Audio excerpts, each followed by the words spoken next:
Session. It is 6:03 p.m. We are on our public hearings, number 19. Mr. County Administrator. Thank you, Mr. Chairman. Commissioners, as required by Florida statutes, this item requests the board to conduct the first and only public hearing to consider adopting a resolution which provides an inventory list of properties that the county holds, fee simple title, and which are deemed appropriate for affordable housing by law. The inventory also includes properties owned by independent special districts within the county. The proposed resolution would add 5 county-owned parcels to the inventory list of properties deemed appropriate for affordable housing. Upon board approval, staff will work with Tallahassee Lenders Consortium to utilize these properties for future affordable housing projects. Should the Lenders Consortium not wish to utilize any of the parcels, they'll be made available to similar nonprofit partners in our community. Any remaining county-owned parcels would be marketed for sale with the net proceeds provided to the Housing Finance Authority. With that, Commissioners, we're recommending option 1. We have no speakers on this item. Happy to answer any questions you might have. Mr. Chairman, move option 1. Second. Staff recommendation moved by Commissioner Minor, seconded by Commissioner Maddox. Any discussion? Discussion. Go ahead, Commissioner Proctor. Mr. Chairman, first, I'd like to extend kudos to staff for our outstanding home expo on Saturday. And I believe that the state-required inventory puts us, and it keeps us in lockstep to keep the momentum. It was an outstanding forum on Saturday. The collaborators, if you will, were there. The offerings of what services were there. Tables were set up. The seminars, I believe we did 3 or 4 sessions. Each of the sessions was packed out. It was quite a great day on Saturday. And I believe that this is a continuation that helps to extend all of the efforts that Jelani and his staff did, and all of that. I want to thank you, Jelani. Excellent job on Saturday. Also, to place into our awareness, me learning that the mayor of Washington, D.C., Mayor Bowser, great Howardite. She attended Howard University, and she has that special thing called vision. But she reported at the National Association of Cities how the federal government had gifted Washington, D.C. With the former hospital called Walter Reed there on Georgia Avenue. Walter Reed Hospital is in its day was championed as the medical facility of facilities for veterans and enlisted persons and generals and the bigs. But that property was gifted to D.C. to become housing for the district. She mentioned in her presentation also talks of D.C. government receiving the what was called the RFK Stadium, where the old Washington Redskins used to play. And again, this Commissioner Singular, beckons your attention to hear the offer from the federal government of its lands to local governments for the extension of affordable housing. And given that Mayor Bowser made that report, disclosed a city that's pretty much blue. Washington, D.C. is a blue city, but that the federal government, which is pretty much a very red government, is serious in its offering of its property for affordable housing. I think that as we look at this inventory can be doubled and tripled if we pursue the opportunities and at least consider a committee, a special committee to look at the opportunities, because while we're looking at these indexes could be multiple times greater. And I just wanted to offer that, Mr. Chairman, and move option 1. Thank you, Commissioner Proctor. We have a motion by Commissioner Proctor, second by Commissioner Maddox. Wait, are we on this? We're on 19, right? Yeah, so I think it was already. there was already a motion on the floor moved by Commissioner Minor. It was already moved. Yeah, the motion was already moved, I Commissioner Proctor. apologize. I withdraw my motion. Great. Any other comments? Commissioner Cummings? Thank you, Mr. Chair.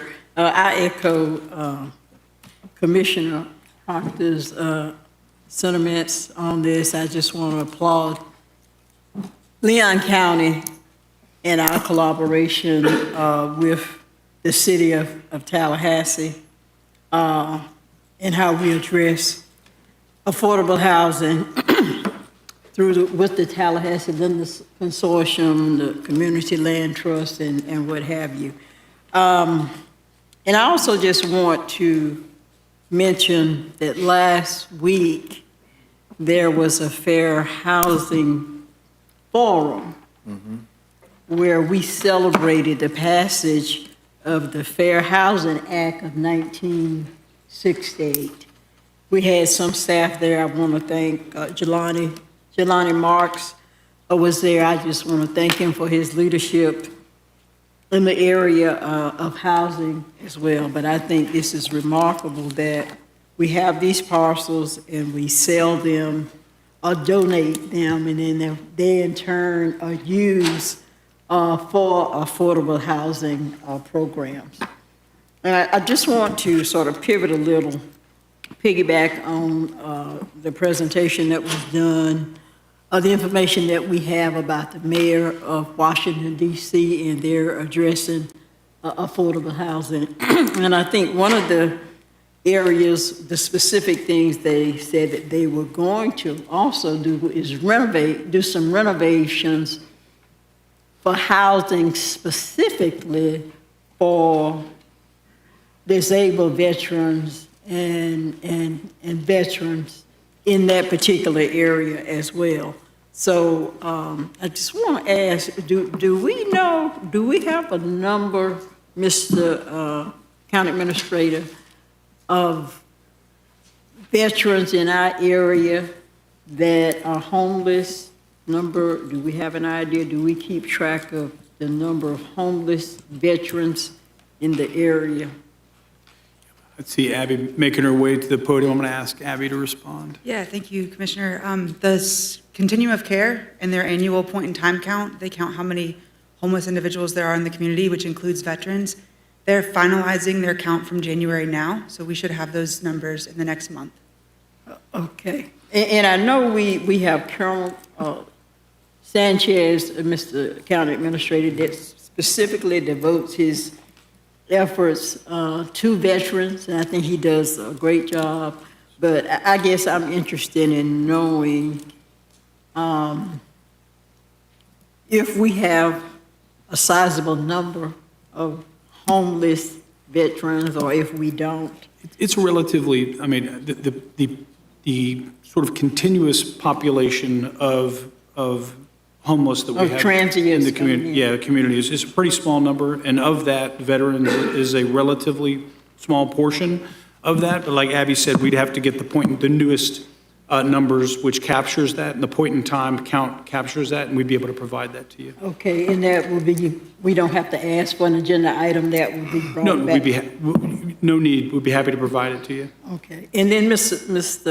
Chair, at that point in time, I think, depending on the numbers, whether it's great or small, I don't think it would be robbery for us to look specifically at some type housing for our veterans, or especially our disabled veterans. I mean, we're talking about individuals who sacrifice so that we can have the freedoms that we enjoy, that we enjoy right now. And I think it's probably more prevalent on my mind because we're involved with this war with Iran, and we have lost individuals, service people, and then our very own City Commissioner Curtis Richardson and his wife, who is our Leon County Judge, Nina Asanafa Richardson, their daughter, who has made a career in the military, has also been commissioned at some commission. We're not sure when she will be over there, but commissioned to the Middle East as well. So just thinking in terms of how individual service members, so I can't say service men, so there are women, so service members are sacrificing so that we can enjoy, what we enjoy. And then it bothers me, and it's sort of sad, and I know we all have sentiment about it, if we have individuals in our community who have sacrificed and given their lives in the military service, and they might have suffered some hard times, including homelessness. So I would like for us at some point, and maybe when the report comes back, Mr. County Administrator, for us to look specifically at that. But overall, though, great report, and I'm just proud of how we focus on affordable housing in our community, and that we continue to partner with the city and give back as much as we can to address homelessness among our people. So thank you, Mr. Chair. Thank you, Commissioner Cummings. Commissioner O'Keefe, Mr. Vice Chair. Thank you. I should have a couple of quick questions on this before we vote on it.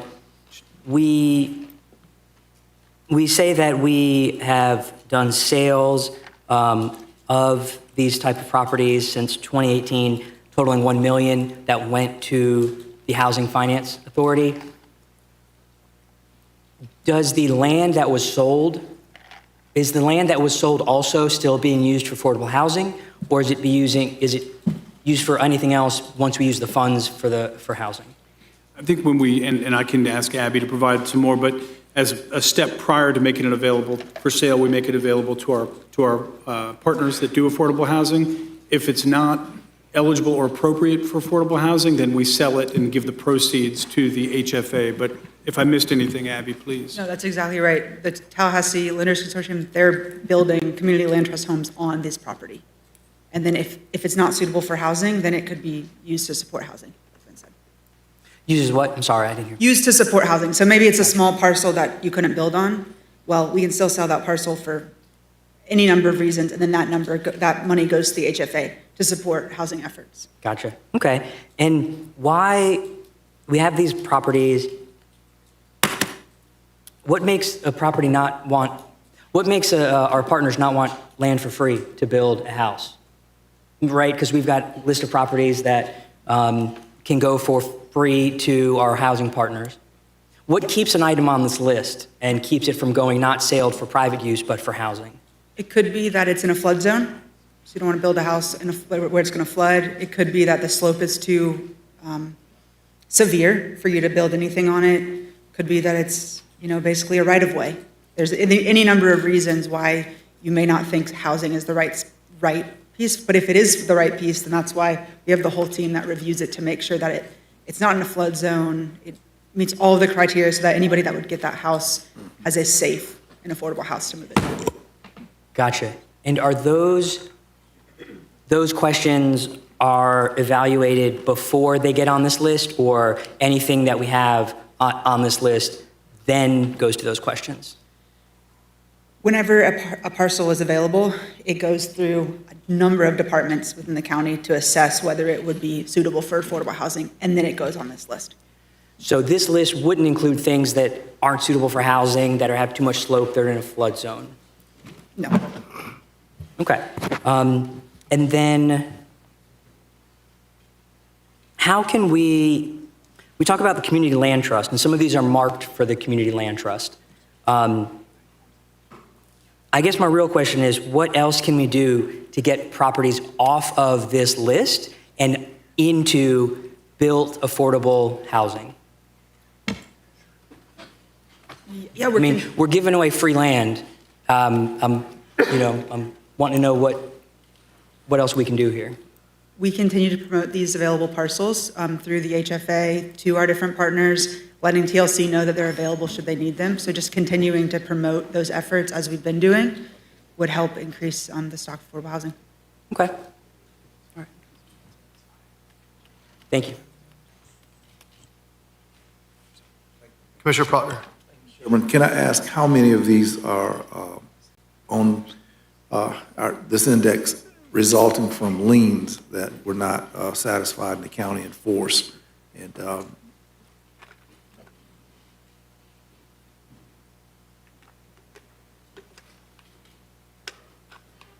Of the parcels that are presented to, for your consideration and adoption, I believe all 5 of them is sheeted several years ago, and I can't remember specifically what types of liens they had on them, but they did a sheet to the county because of unpaid property taxes. okay.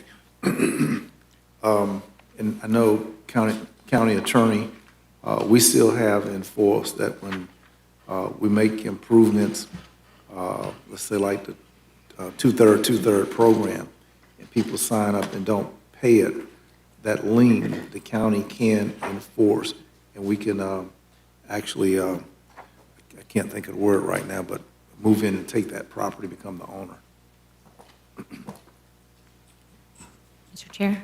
Of course. So under the two-thirds property, there has to be agreement in advance to participate in the program. They have to get a certain number of property owners who buy in, if you will, to that program to begin with. But yes, ultimately, the properties that are benefited, a special assessment is opposed, and that's collected on the tax roll. So it is possible that over time, if the special assessments aren't collected, just like if your taxes aren't collected or if any sort of assessment isn't collected, there could ultimately, your property can be taken away. It's a long process, but yeah, that is a possibility for non-payment of assessments or taxes. So to the spirit of Commissioner O'Keefe's ask, would code enforcement type properties be another avenue by which we come into the ownership if folk are not paying the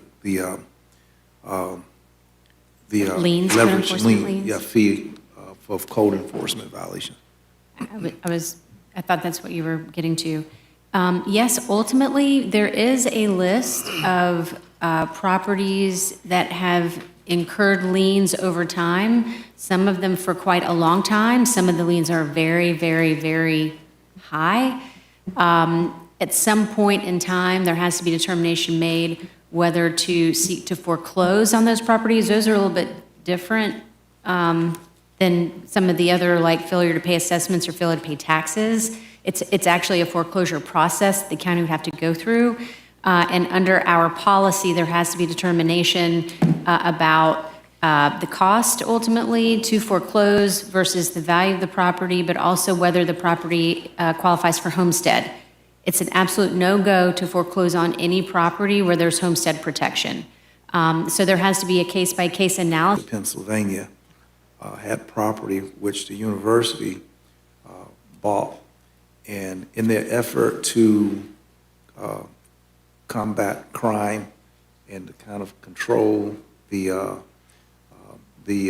pedigree of folk that lived in their university's presence, they had a program that its employees,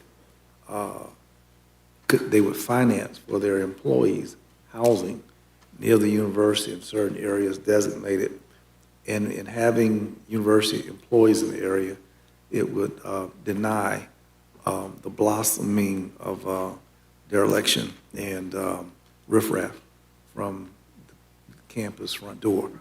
I've always pondered, Mr. Administrator, the possibility of financing a program that backs our employees, that steps our employees to home ownership, and what creative models have counties in our nation assisted home ownership, and not just for the general public, but more specifically for the people that work for us. And we've had people here who work for this county for 5 years, 10 years.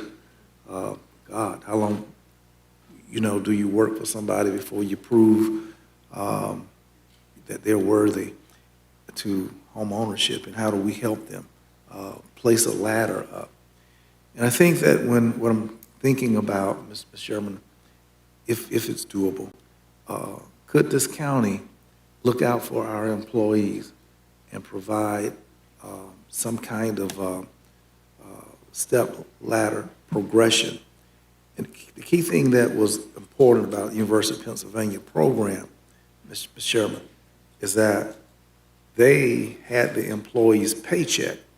So the university took the mortgage off the top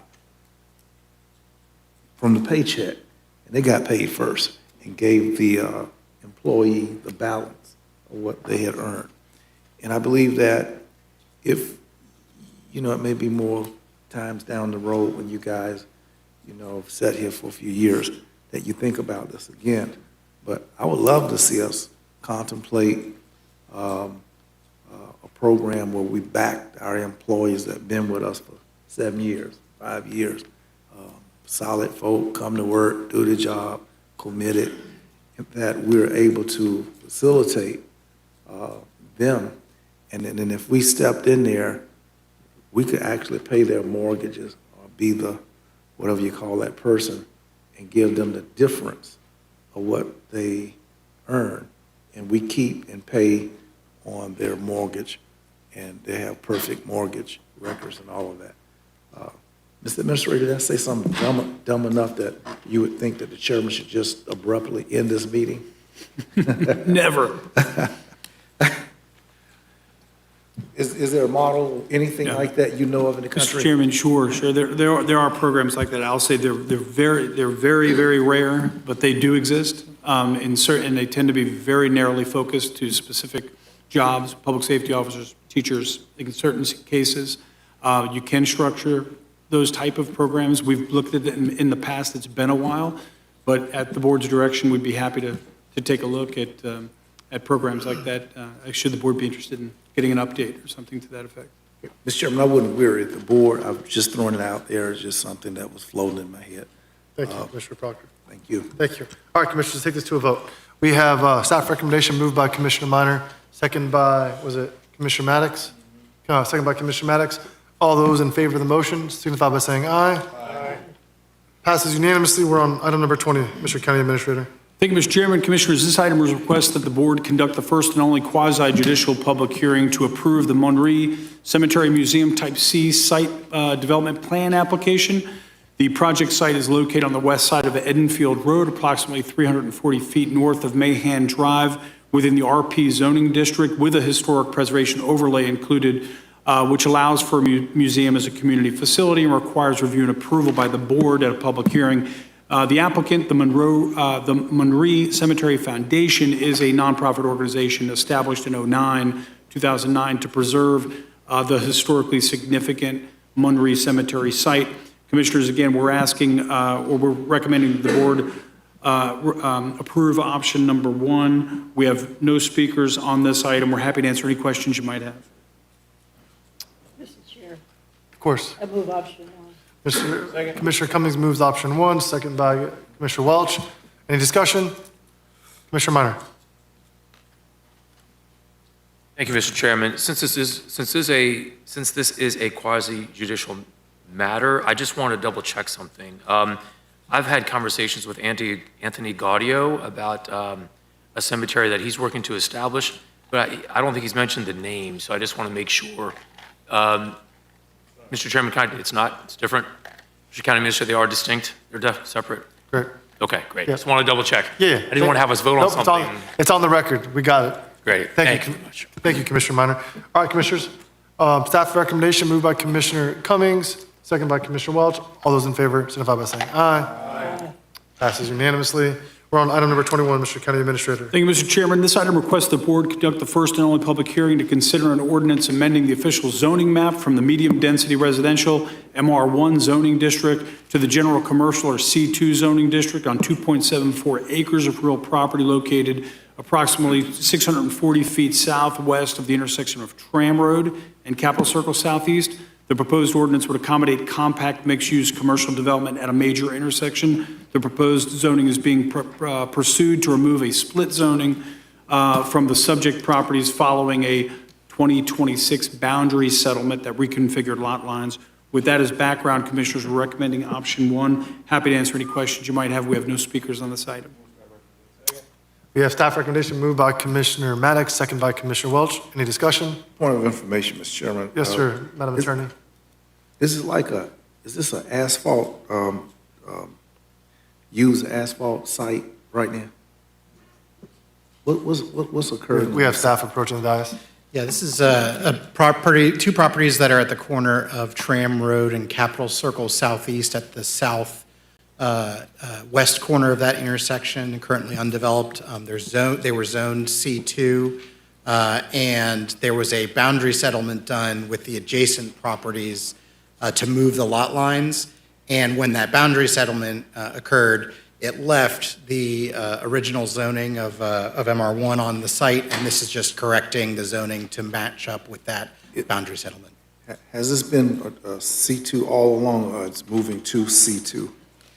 So the two parcels on the corner of the road were previously rezoned C2 by the board in December of 2022.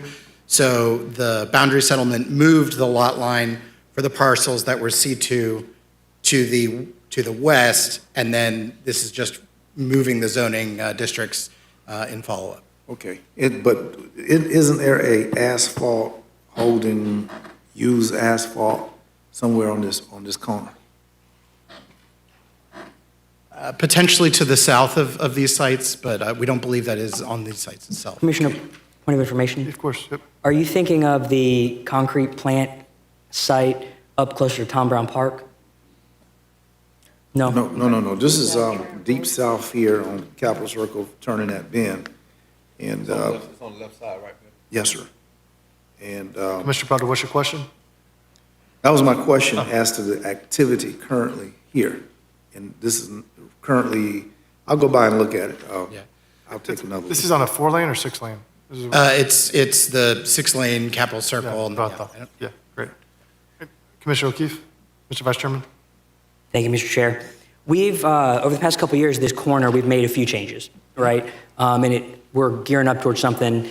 We're gearing up towards some kind of activity. It seems like it's changed a few times to make things fit the right way.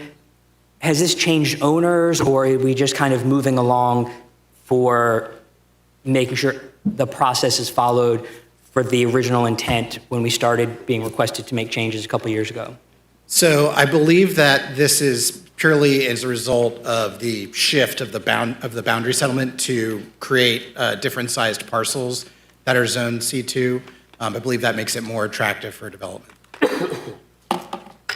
Mr. Chairman, I'm sorry, you finished? Well, I pause because when I ask these questions, I don't want to ask like who owns it and what they're planning if it's not part of the process, but it's just either between this parcel or this corner on the southwest part of Tram and Capitol Circle Southeast, and or the southeast parcel, we had some other zoning changes, reclassifications, or requests about like mixed use residential. And so this has been on my mind as we've been seeing it for there's going to be some development here, but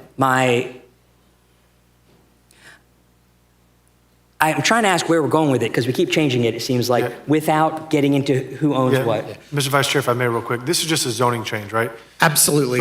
So in the future, if it's developed, right, there would be a permitting plan, site plan, they have to come back and approve, and we would have an understanding of what's going to be built there, right? That's correct. And from what I understand is that the folks that own this property are looking to move forward with development in the near term. And just to confirm, these are vacant parcels. To help clear it up? Okay, great. Well, Commissioner Proctor? Mr. Chairman, what we're doing tonight, we're adding significant value to the strike part.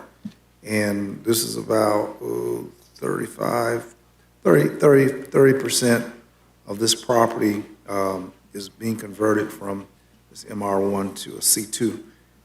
It's going to add great value to whoever the owner is. But in terms of activities, I think the more important question is there's a lot going on Tram Road if you guys have not been down there, but making sure they're compatible and we're not doing, Undertaker store right here, skating rink across the street, liquor store on this corner. I just think that we really need to keep an eye on the quality of the activities there. And I'm sure we don't have this in front of, we're not innocent of thought enough to know that this owner is changing this, getting it tight and right, to put it in the marketplace for something to happen.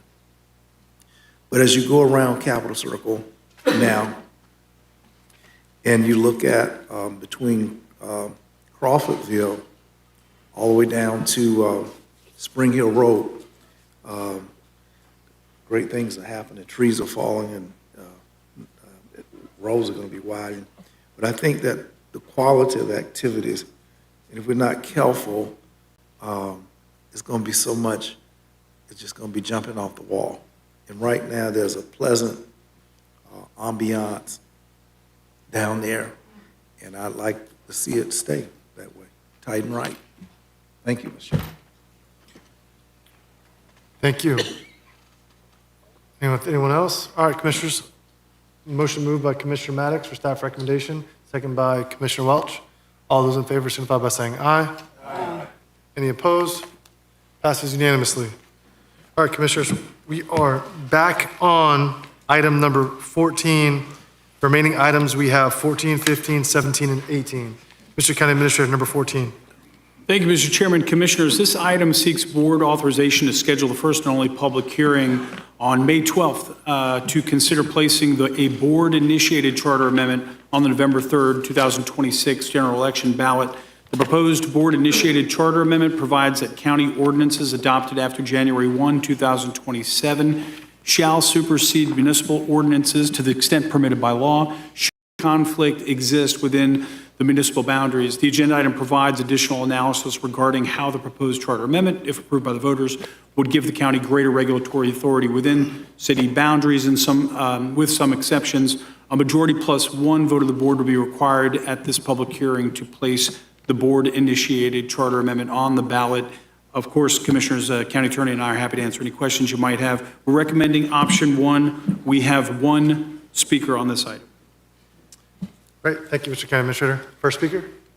And I apologize if I get your name wrong. Delilah, maybe? Pierre? Delilah?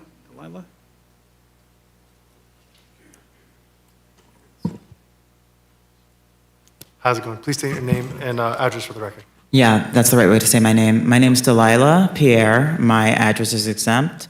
And I'm just here basically to speak in favor of this charter amendment being passed. I think that is extremely important. I think that is a great chance to rectify previous injustices in the past of Tallahassee's history. Tallahassee has a varied history where local counties and areas in Tallahassee have not received the same benefits and advantages that other places have. And I think it's important that this charter amendment is passed, that it's taken into serious consideration, and that the County Commission does their job in considering this because it's extremely important. I know that the specific attacks from the Donald Trump administration on DEI, on other progressive policies have been existing, but I do not think, first and foremost, that it falls outside of the line of what is your authority as the County Commission. But I also think that y'all still have some kind of home rule power, and local organizations, local county commissions, and others should do the work they can to stand up against attacks on autonomy in our own communities. Thank you. Thank you so One much. point, Mr. Chair, I believe that Delilah's comments were on the next item. So if everybody would keep that in consideration and we take up the next item, it wasn't pertaining to this current item. Thank you, Mr. Chair. Thank you. Delilah, did you mean to speak on item number 14 or 15? Okay, great. Thank you. We're on item number 14. 114. Thank you for that catch, Commissioner Maddox. All right, Commissioners, we're on number 14. Commissioner Proctor, I have you on the queue. You are recognized. Option one. We have motion for staff recommendation, option one, moved by Commissioner Proctor, second by Commissioner Welch. Commissioner Proctor, you're recognized. Mr. Chairman, I am certainly on 14. 14 is the provide county ordinance prevail over city ordinance in the event of conflict. Is that the right one? Correct. Good. Chairman, Commissioners, I think that we've simply reached a point where whatever our authority is, we can no longer lollygag around and kind of be casual about it. We're being told, voluntold what we can, we can't do. We're being voluntold that we can't support DEI. We're being voluntold that perhaps we can't tax our community as we've done in the past. The authority of this commission and local home rule is being just wiped out. And if there is any power or authority that we have, we're in a time where we cannot be casual and relaxed about that. because if not the state government, the federal government, and the city government slapping us around side the head like we ain't nobody, and we have experienced these bumps. We are experiencing that. This is why I sincerely and seriously say to us that whatever authority in this context of the state constitution, we are an entity of the state of Florida, and the preemptive authority of a state entity having stronger character to a municipal entity is well established. But the key thing here is that a lot is happening to local governmental power, and I believe that this helps us to not be casual and, blase blah about it.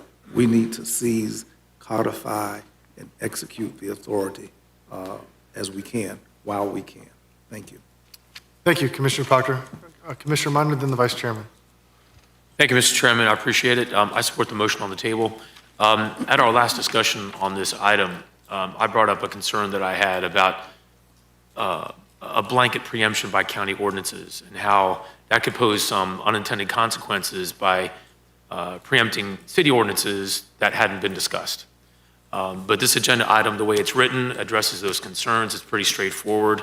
And so I have those issues that I brought up at the last meeting have been addressed, and I'm supporting the motion. Thank you, Mr. Chairman. Thank you, Commissioner Minor. Mr. Vice Chairman. Thank you, Mr. Chair. This one's a close call for me. This is one of those ones where I was hoping I saw a bunch of names before me so I could hear thoughts on it, but we did cover it pretty in depth last meeting. And last meeting, what convinced me to vote to support moving forward was, I believe it was Commissioner Caban's map showing the amount of annexation that's coming, that continues and continues. But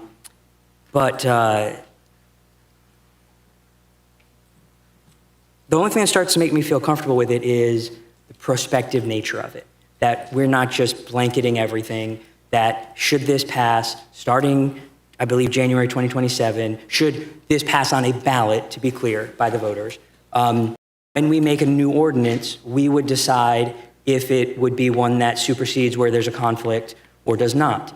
And so if we trust the future commissions to be judicious and responsible in that, that's one thing. The reason I don't support it is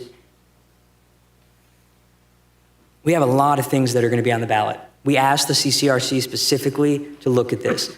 And the CCRC specifically said, no, we don't think so. And that's meant to represent what the community thinks to the best we can. And we decided, yes, we still want to, which is within our purview. But I want to be very careful in the way I make my decisions right now, that the climate of the current or recent years does not make us make changes to long-term generational charter rules that ought to be thought in the long term and not if we're having issues and disagreements now. And so I'm glad to see it come back as a perspective. Those are my thoughts on it. Thank you. Thank you. Commissioner Proctor. Thank you, Mr. Chairman. Ask Commissioner O'Keefe to walk with us on this. You know that we can't afford to be leisure with respect to the only other government local in town, and that's the one that we encounter. You've been here when we received a 22% increase on fire services. We've seen our other government sell off the hospital. We had no voice, nothing in it. Other government sold the slaves in the grave, put them up for sale, knowing that what they were doing was not intended for the party that their sale went to, CCCC, but was intended for a secondary shadow buyer, which was already in the works. I'm not dissing anyone or casting shade. It's just the character, the non-transparency, in the moments in which things occur, there's the effort to bully us. And I said, again, we've got to strap on all the heat that we can, because we're not being respected. So on yesterday, I did a interview about this item, and I chose to be at the corner of Orange Avenue and Warnish Way. Orange Avenue, where FAMU asked us to approve all the way down to FAMU Way, from Orange Avenue to FAMU Way, Althea Gibson's name. We honored FAMU's request. We acceded to their ask. The city decided that that wasn't good enough. They changed their ordinance because there was silence. They changed their ordinance in order to run that name past Bethel AME Church down to Bragg Drive. That's, some great Americans said, when people show you who they are, believe them. I do, and that's what we're trying to do here to equalize our strength. I don't know if we got to do push-ups, eat Wheaties, or jumping jacks, or what we got to do to equalize our strength. Annexation going wild and wilder, and people, I think you saw what happened in the paper on Sunday, where former homeowner of Killarn indicated that Killarn was not trying to get in the city. They voted not to be in the city.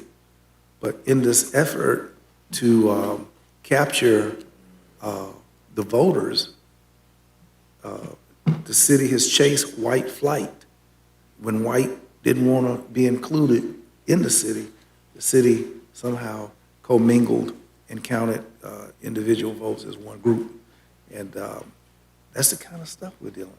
Walk with us. Trust is a long history. And we can't afford to be walking with a slingshot and everybody else is toting the 45 and the 38. That's what we're doing. Walk with us. Thank you, Commissioner Proctor. Going to go to Commissioner Maddox, and then I'm going to say a few things on this item. Thank you. Just for clarification, Mr. Attorney, I'm sorry, Madam Attorney, Mr. Administrator, this needs a supermajority? It needs a supermajority. All right. In this one or the public hearing? Schedule it, right? So in the public hearing, I think it needs 5. Okay, at the schedule, at the public hearing, we need a supermajority. Okay, right now it's a simple majority. Okay, okay, today it's a simple majority. Yes. I'm in support of sending it to the public hearing. I'm sure we'll get a lot of news coverage out of it. We'll get a lot of citizens in here to tell us what they think about it, and then we can make a decision on it. But I want us to understand, in order for us to move this direction, it needs a supermajority. Again, the process hasn't gone back to the committee, and the committee could have sent it back to us, and it was a simple majority. But given, the sentiment of the board, and I think where we're going, I think if we get the support of the community to at least send it to a ballot, I think we'll be okay. So I'm okay with sending this to public hearing, getting to hear the community and what they have to say, and then making a decision from there. Thank you, Mr. Chair. Thank you. Commissioners, I'll close this out. I'll echo the sentiments from Commissioner Proctor, Mr. Vice Chair. Would love for you to walk with us on this. No pressure, respect your vote and where you're at on it. My opinion of this, Commissioners, I've been pretty clear about my feelings of how the city of Tallahassee has been led recently. But I don't want you all to think that that's guiding my judgment long-term, because there's going to be elections and it's inevitable. Leadership is going to change. It's going to change here over time. It's going to change there over time. How I look at it is what's not going to change. What's not going to change is the city of Tallahassee is going to continue to annex more and more property in our unincorporated and rural areas. We're seeing that more and more and more. It's only a matter of time before that annexation starts working its way down into Woodville, which is an area that I represent. And we as county commissioners are elected countywide, meaning that, majority of for some commissioners, the property that we govern over is in the city limits. And so I think that, the way a Florida Constitution is written is you have county commissioners that are duly elected countywide for a reason, commissioners. And so I don't think this is overstepping, because at the end of the day, it's the citizens who are going to decide on this measure. And so I think it's appropriate. I think it's within our purview. And I think more importantly, it gives an option to those voters that we're putting consolidation on the ballot, and we're hopefully putting this. I think it gives voters an options, right? Maybe they don't want consolidation, but they would like to see their county government be a little bit stronger, right? And so they have the dual separation of governments. However, maybe they want the county government to be stronger. Maybe some folks, will vote for both. Maybe they'll vote for none. I think it gives our citizens an opportunity to be heard. And I think that's what makes Leon County government different, is that we listen to our constituents and we give them an opportunity for their voices to be heard. So with that being said, commissioners, we'll take it to a vote. We have a staff recommendation moved by Commissioner Proctor, second by Commissioner Welch. All those in favor of the motion on the floor signify by saying aye. Aye. Any opposed? Do you affirmative? Oh, wow, okay. Appreciate that, Commissioner O'Keefe. Passes unanimously. We are on item number 15. Thank you, Mr. Chairman. Commissioners, item number 15 is requested by the board. This item provides a status report on a potential charter amendment that was considered, but ultimately not recommended to you by your 21-member Charter Review Committee. The charter amendment called for the county to conduct historical impact audits to identify individuals or communities whose ancestors were subjected to disparities resulting from historic public policy decisions, and to establish a fund dedicated to benefit those individuals and communities. Examples of historic policy decisions included slavery, segregation, Jim Crow laws. The staff analysis presented to the committee at that time did not recommend pursuing the issue as a charter amendment, citing the fact that the role of county charter generally is reserved for broad issues of governmental authority and structure and powers, and not typically program-specific or policy-specific issues, which are generally the purview of the Board of County Commissioners as the policymaking body.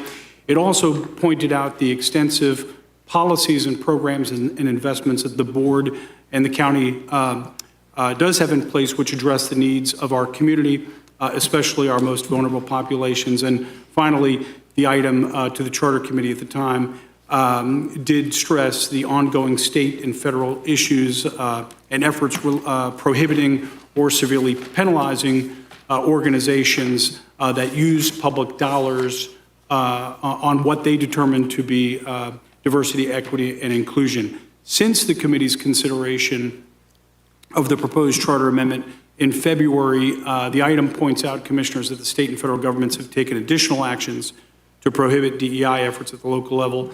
As you know, Florida legislature approved Senate Bill 1134, which prohibits local governments from adopting or implementing DEI-related policies and programs. Elected officials that violate SB 1134 can be removed from office for misfeasance or malfeasance. Pending action by the governor on 1134, this would become effective January 1, 2027. This legislation, commissioners, will impact county programs and will require revisions to existing policies and programs in the Leon County Code of Laws to achieve compliance by January 1st. We, your staff, will be bringing back a series of agenda items on issues beginning at your budget workshops later in this month, again, to ensure compliance.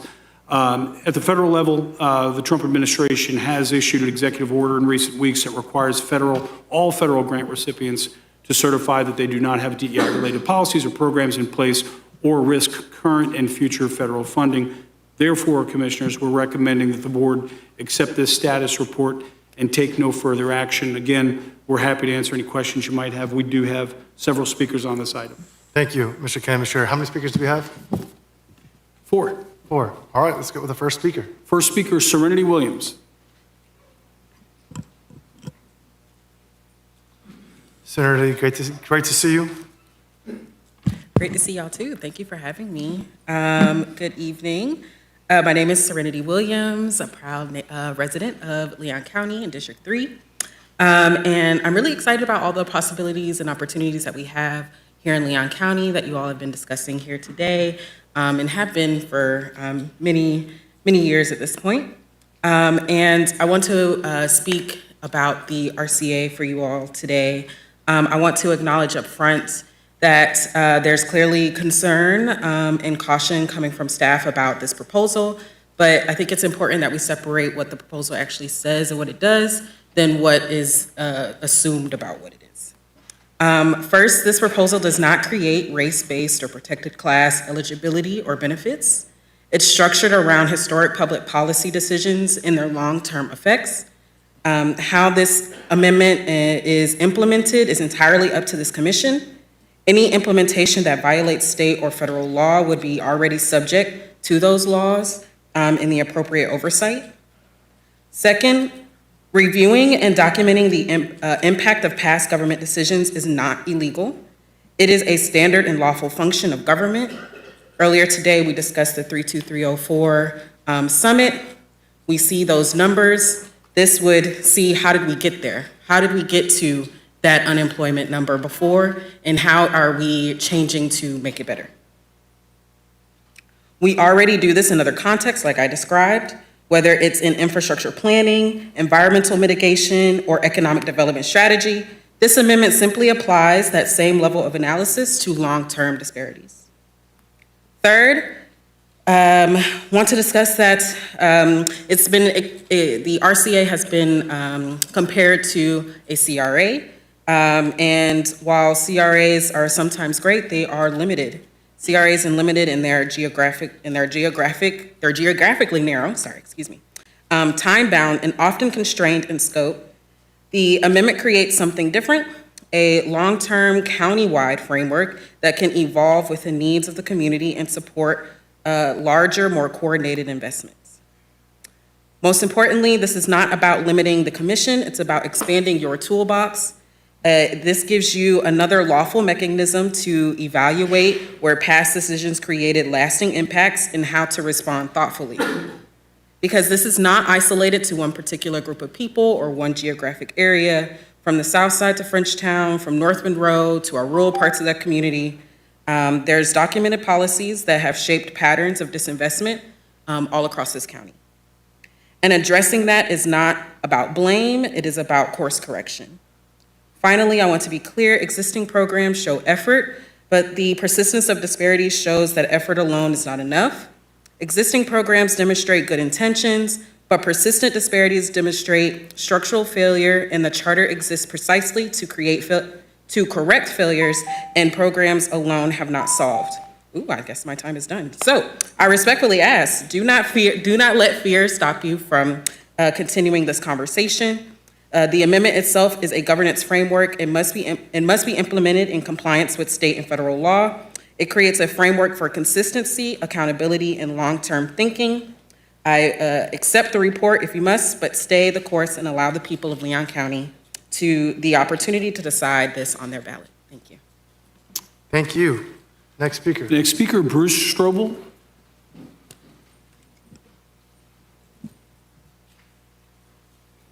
Good evening, Commissioners. Long meeting. I'm here. I'm Bruce Strobel, Dr. Bruce Strobel, from here in Tallahassee. And I'm representing Tallahassee Alert. I was moved by the 32304 report that we got earlier because a great deal of work has been done. And a lot of that was happening before we saw Project 2025 go into place. And I'm interested to see if those trends hold going into 2026 and 2028. I'm very hopeful that they will, but I think we'll be facing some challenges. And I say that to say that when I'm out on Day Street, when I'm in Springfield, Joe Louis, and in Goodbread, I see communities that need to be restored, and I just worry about where the trends are heading right now. So let me be clear. This is a moment where we don't need to necessarily retreat. We need to take strategic precision as we look at this charter amendment. We've all reviewed the county's analysis and the implications of Senate Bill 1134 under Governor DeSantis if it's signed. And I hear those concerns about funding, legality, and risk, because I think that that's legitimate, but this is an opportunity for adjustment, not necessarily abandonment. The question really hasn't changed, even with Senate Bill 1134. What responsibility do we have as a government when in our past actions as a government that were later deemed unconstitutional continue to shape disparities in our current time?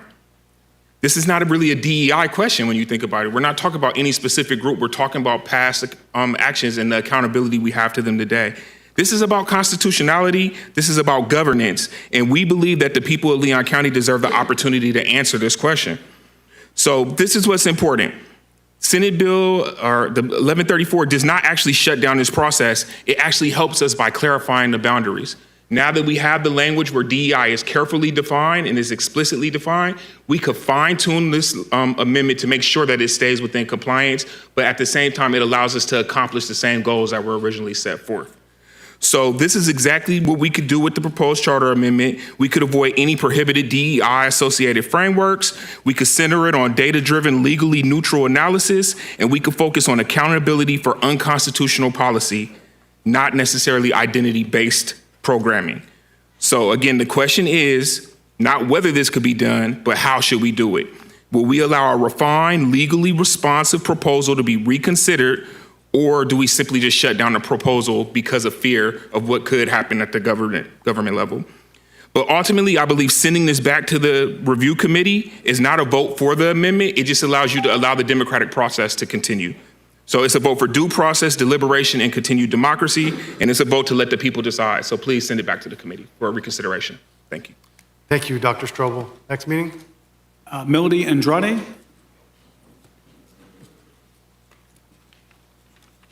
Thank you. Good evening. My name is Melanie Andrade. My address 3349 Argonaut Drive. Good evening, commissioners, Mr. Administrator, and Madam Attorney. I'm also a member of Tallahassee Alert, which stands for the African American Local Election Review Team. And I first want to start out just by thanking staff. I was at every charter review. I think I missed the first one or two, but I was at every charter review committee meeting.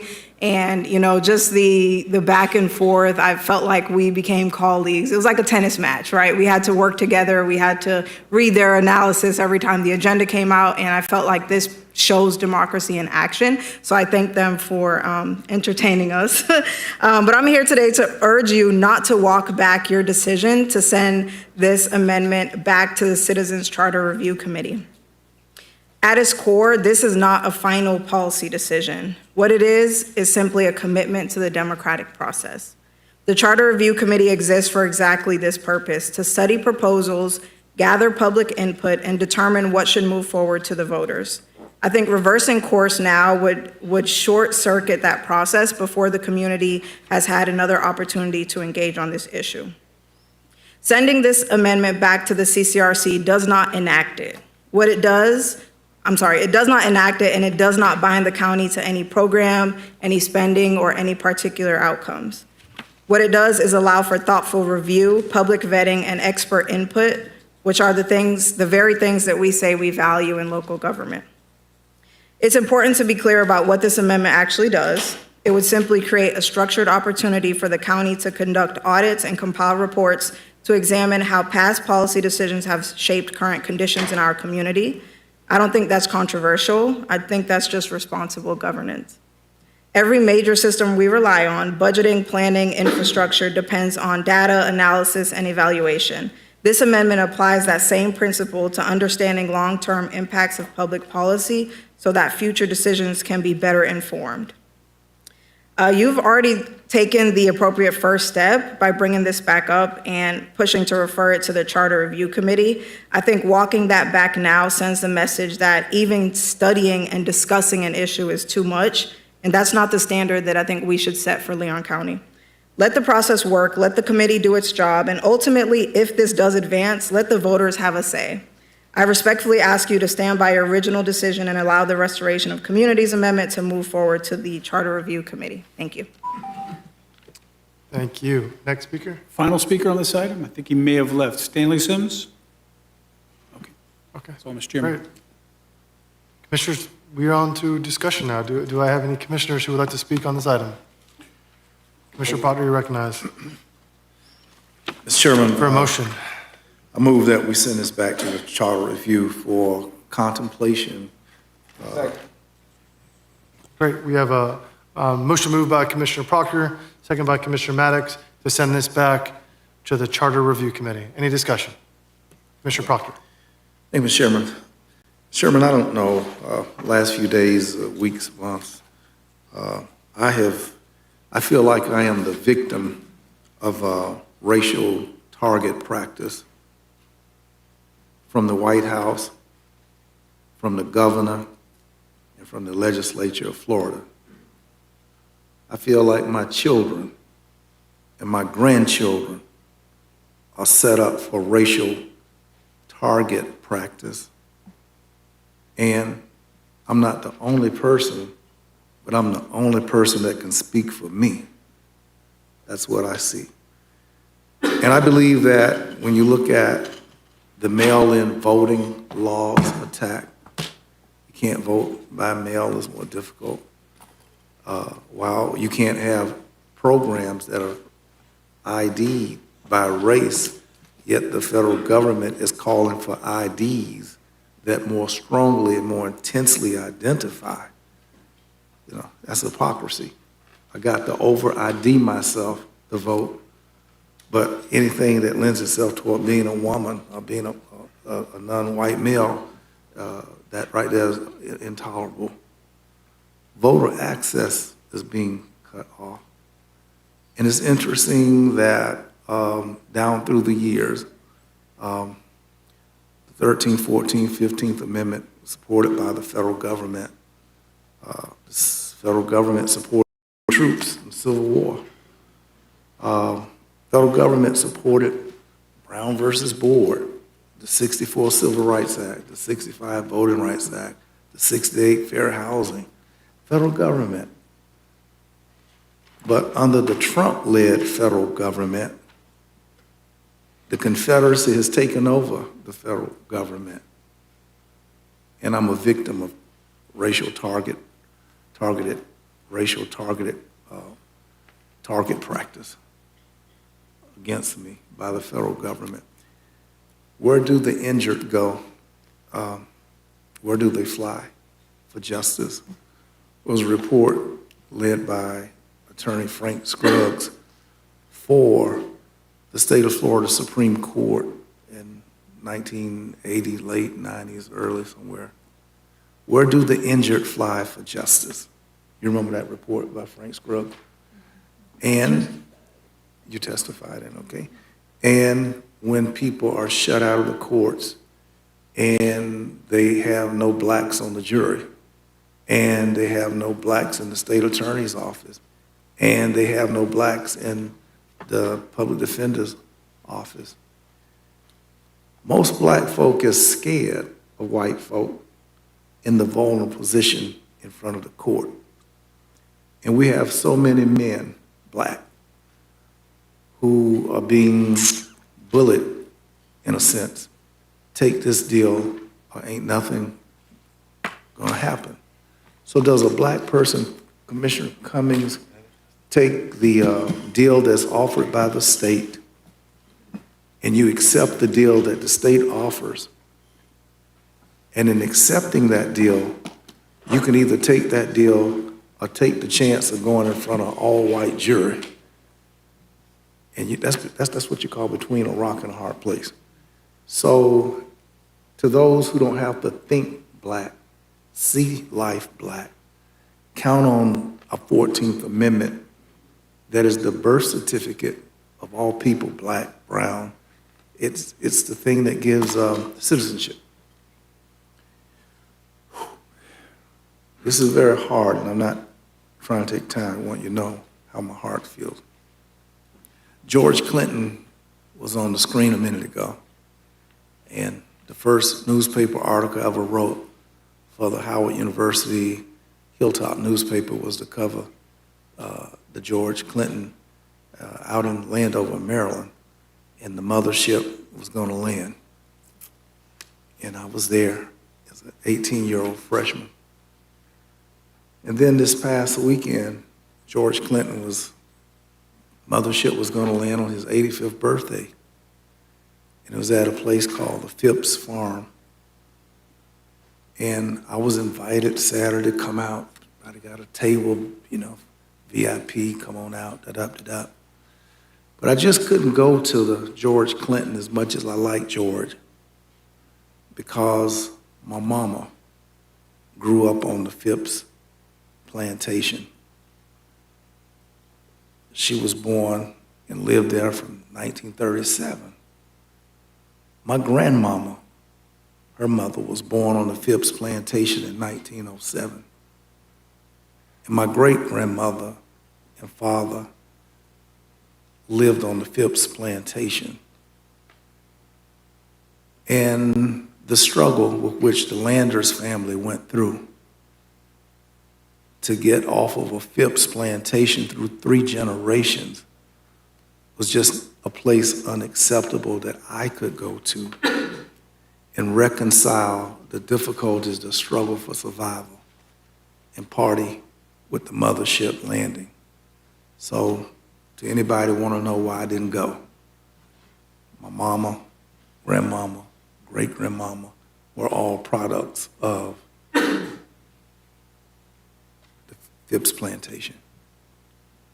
When you come from and evolve from that standard, and there are a few things that seek to give traction to some of us in this American life, footing, stability, a chance, an opportunity, and all of those things are taken back from you. It leaves you feeling many ways. But I'm not going to not vote for DEI, because Reverend Holmes said today that if nothing else, he wanted to make clear, and that is that Donald Trump is not Jesus Christ. And I believe Reverend Holmes.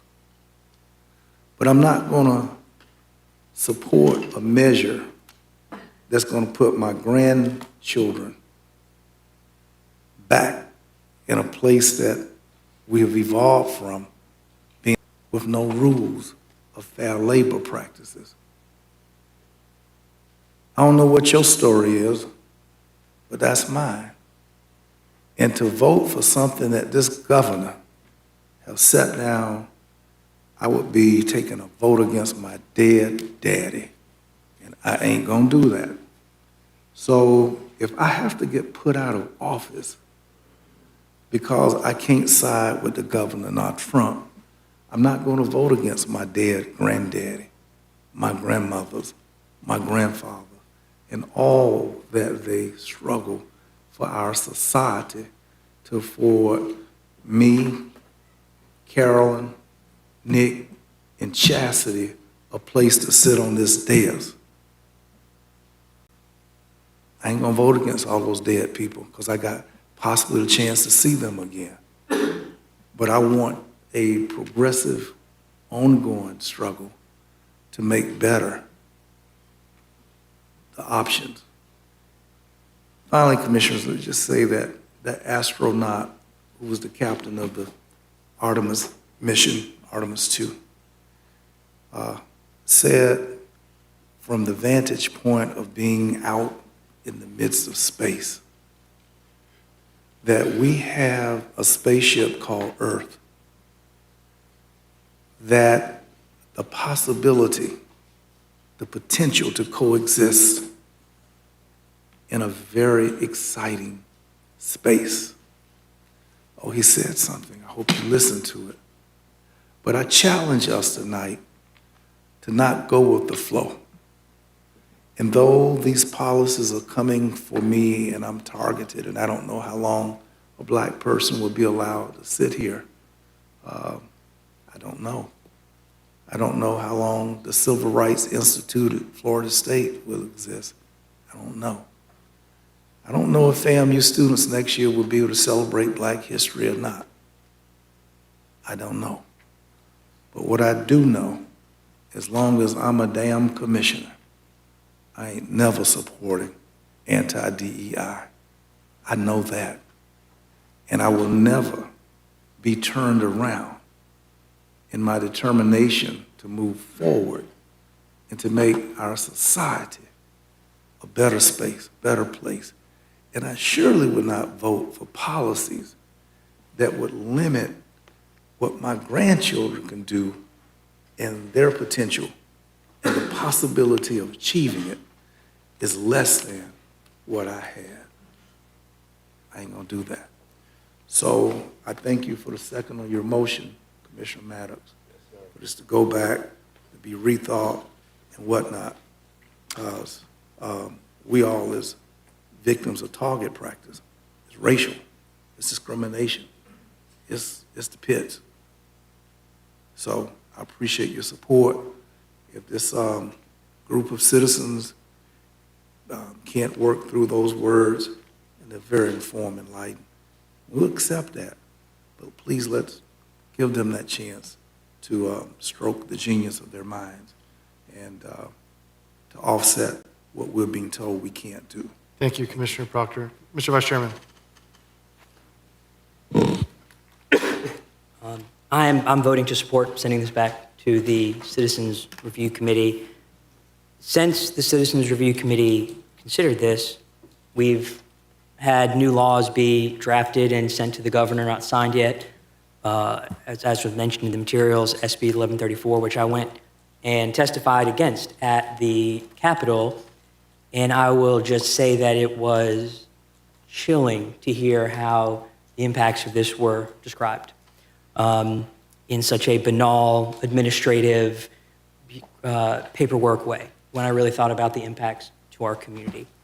And the reason I want to send this back to the Citizens Review Committee is because it is an existential question of if we are able to represent the values of the communities that elected us. And I really would like this, and the threats come with serious consequences, and I want to know from this group representing citizens what you want us to do, how far you want to go with standing up for our values. And that doesn't even, as was mentioned before, this can be structured in a way that is legally compliant. But I want to know what those citizens want us to do and come back and tell us because it's an important issue, and we really need to make sure we know exactly where and why they stand to educate our decision. Thank you. Thank you, Mr. Vice Chairman. Commissioner Cummings? Yes, ma'am. Are you to Did you say Cummings? Commissioner Cummings. Okay, thank you, Mr. Chair.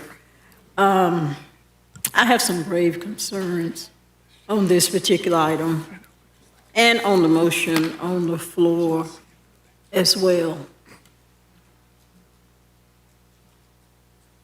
I agree with Commissioner Proctor. I believe in this climate there is some racial target practice, and I specifically feel as though there's target practice on Black females, me being Black female. And I think we've seen it more abundantly here within the last year or so. And so when I look at this agenda item number 15, I can't look at it colorblind because I'm Black. I've always been Black. I always will be. And so I bring to this commission my history. I bring to this commission the way I have lived and survived in this community, in this state, in this nation, for all the years of my life. But as an elected official, I have to put that aside and also look at what's in the best interest of the citizens of Leon County as well.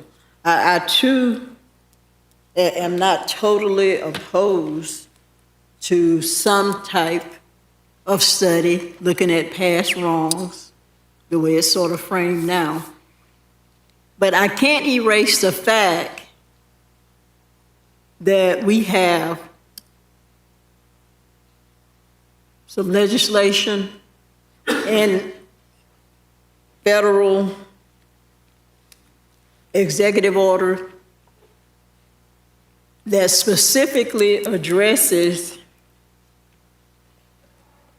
on the contrary to what this particular agenda item asked us to look at, and whether or not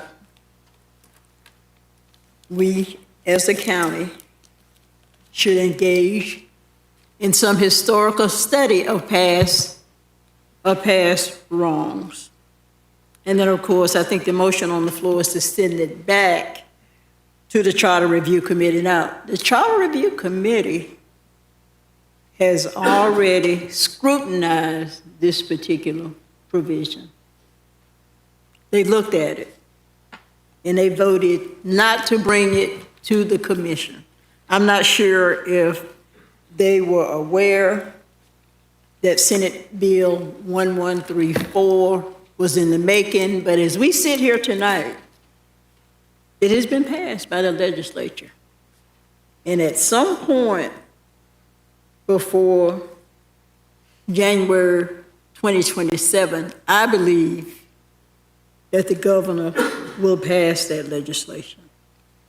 Now, the agenda item, and I thank staff for being thorough on this particular agenda item, but it points out some possible impacts that would not be good for the citizens of Leon County, would not be good for this board, and that's the potentiality of significant litigation, number one, and the potentiality, number 2 and 3, that our federal funding could be adversely affected, and our state funding could be adversely affected if we adopted what's being recommended. That's some empirical study.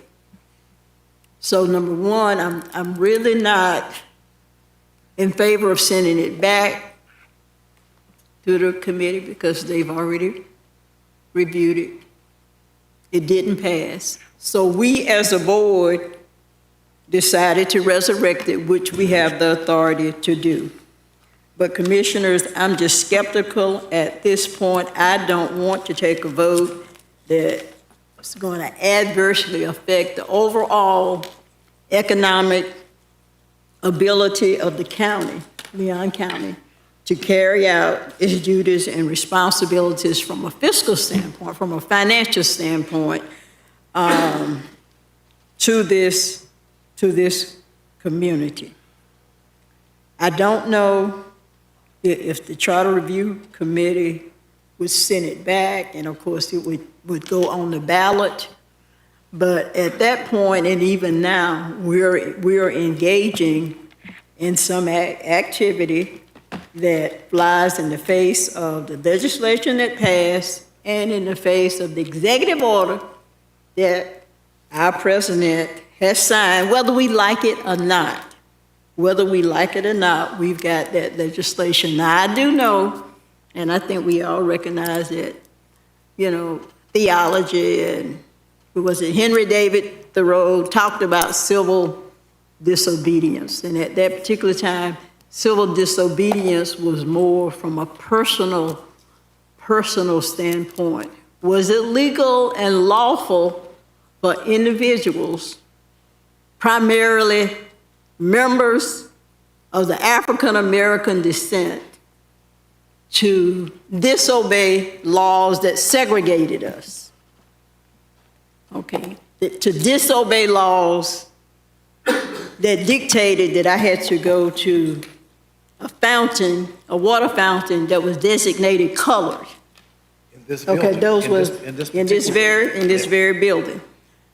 The impact of not obeying, of disobeying those laws was more of a personal nature. It And I'm sitting here as an individual that represents people that look like me in this community and people that don't look like me. And I was elected by people that look like me and by people that don't look like me. But our common denominator is that we're all human. We're all citizens. We're all residents of Leon County.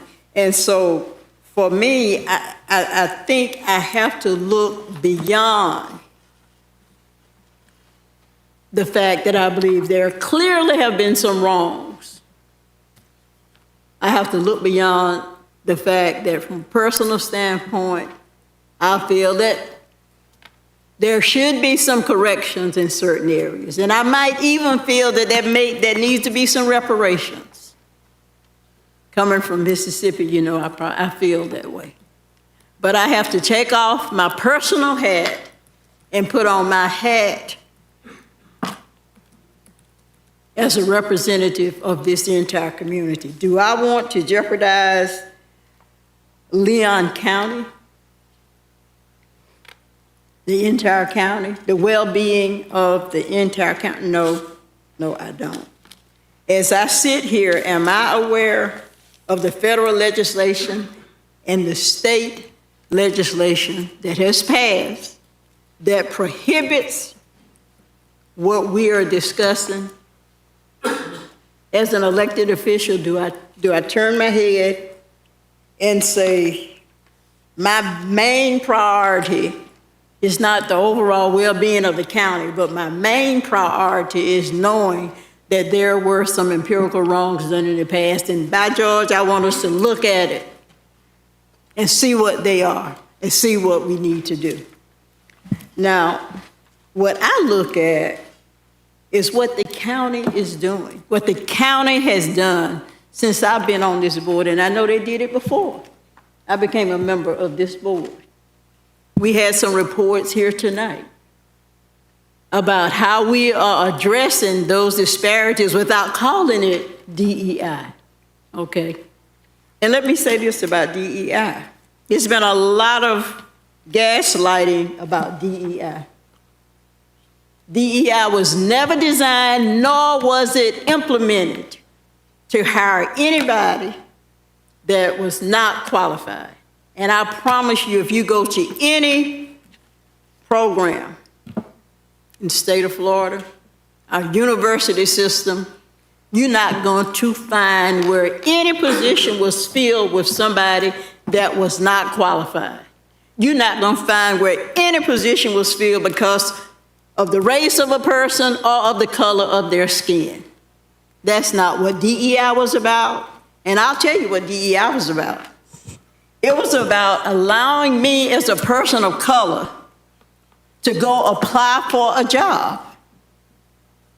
And think about, it's something I omitted from my application. I go back an hour later to add it to my application. DEI is about me not finding my application in the garbage can. That's what DEI was about. It's about giving all individuals and races the opportunity to be considered, not to be selected because of any particular race, color, creed, national origin, what have you. That's not what it was about. And if anybody tells you something different, that's gaslighting. That's not what DEI was about. Okay? But in spite of that, the county has spent substantial revenue on human services throughout Leon County, throughout the community. Healthcare, we've spent millions of dollars.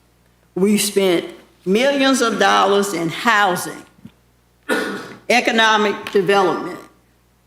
We partnered with Florida A&M University and FSU in various areas. We've been involved in the CHSP process, which our nonprofits go out and do a lot of the human services that we from a county level, we can't do. We have to have partnerships.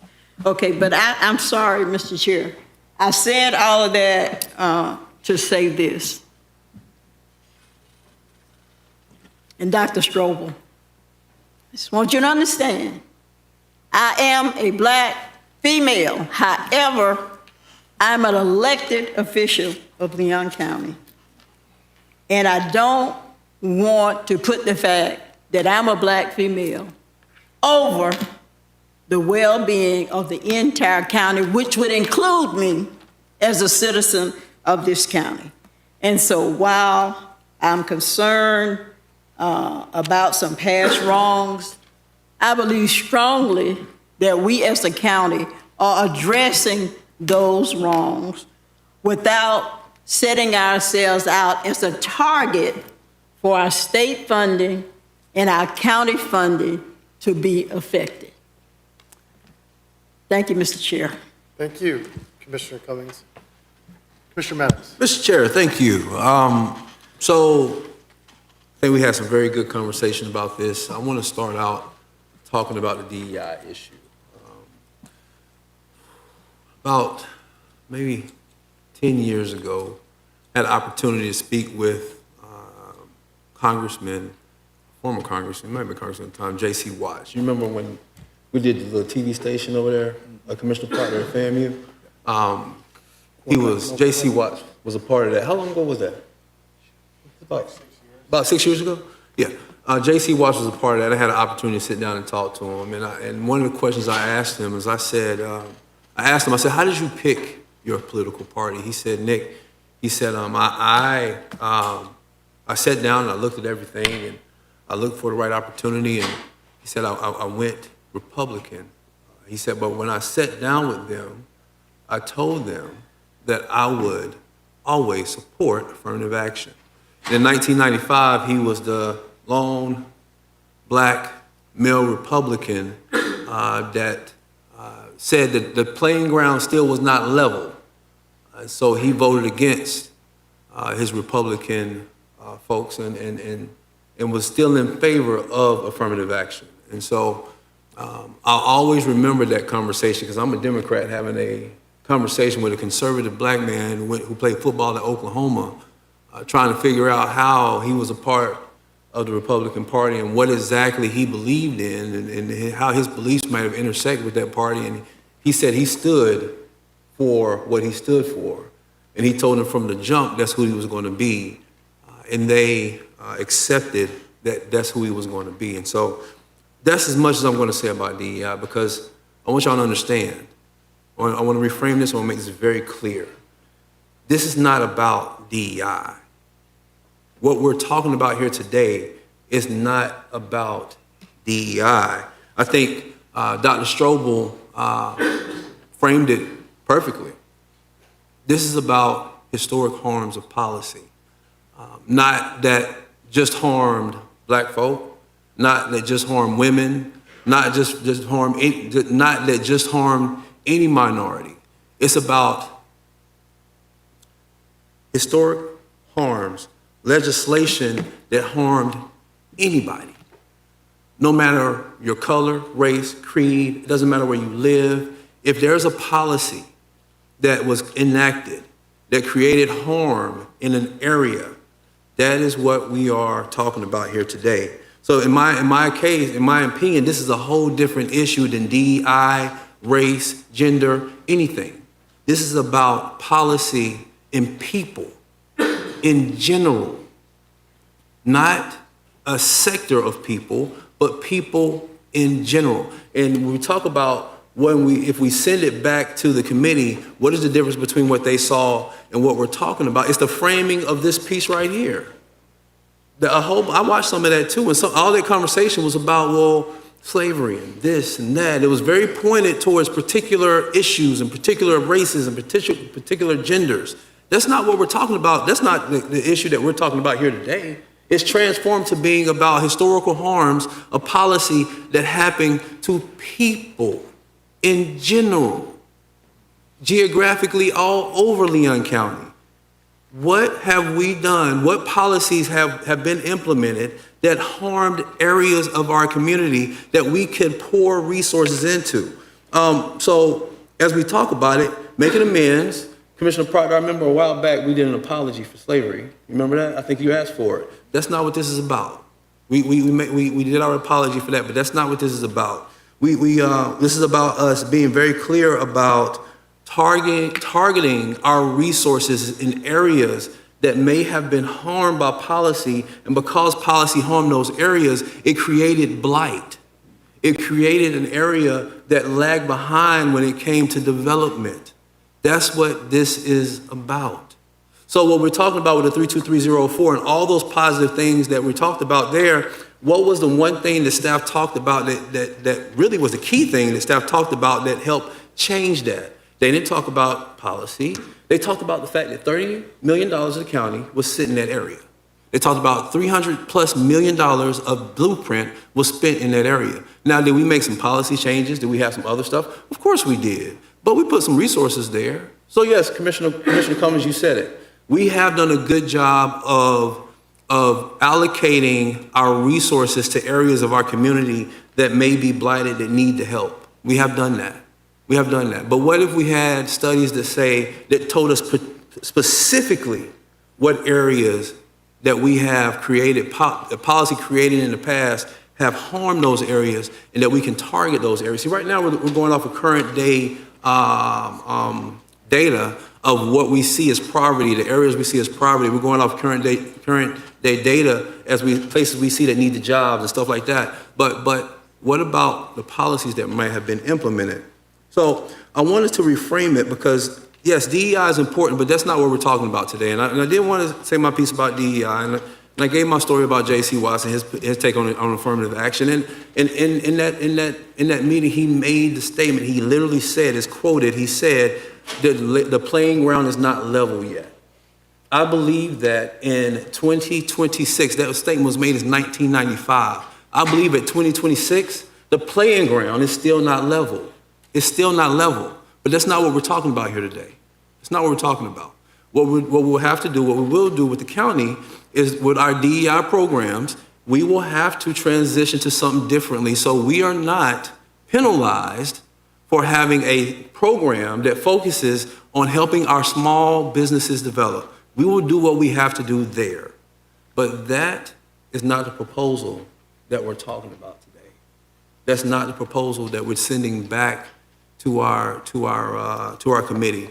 And the other thing, the most, I won't say impressive, pointed thing that Dr. Strobel said is, and the thing that I thought, I didn't think about that. He said that legislation has been passed that told us exactly what state and federal government think DEI is and how to avoid being a part of what's being determined to be DEI. If this passes, we will not put ourselves in position where we're going to miss out on federal and state funding because we created a program that goes directly against what they've said. And if we do, if it passes and we cannot create a program that does not go against what the federal and state government says, then we will continue to work on it until we create a program that does not go against what they said. Ain't nobody up here in the business of losing money. Ain't nobody up here in the business of trying to go against the federal government when it comes to what they've said we got to do, or we're going to lose their money. We're in the business of trying to put a program together that really focuses on targeting our resources in areas that may have been harmed by legislation of prior commissions. That's what we're talking about here today. So I'm going to support it, send it back to the committee, but I'm supporting it, send it back to the committee because that is what I'm supporting. I'm not supporting DEI. I'm not supporting a race-based program. I'm not supporting that. Ultimately, what I'm really supporting at the end of that, and I'm going to pull out a bit of what Commissioner O'Keefe said, is ultimately if it comes back to us changed in the way that I have spoken in my comments, I'm really supporting seeing how our community feels about it. I'm really supporting them voting on whether or not they want it. Because if they don't, guess what? We won't have it. We won't have it. But it has to be framed the right way.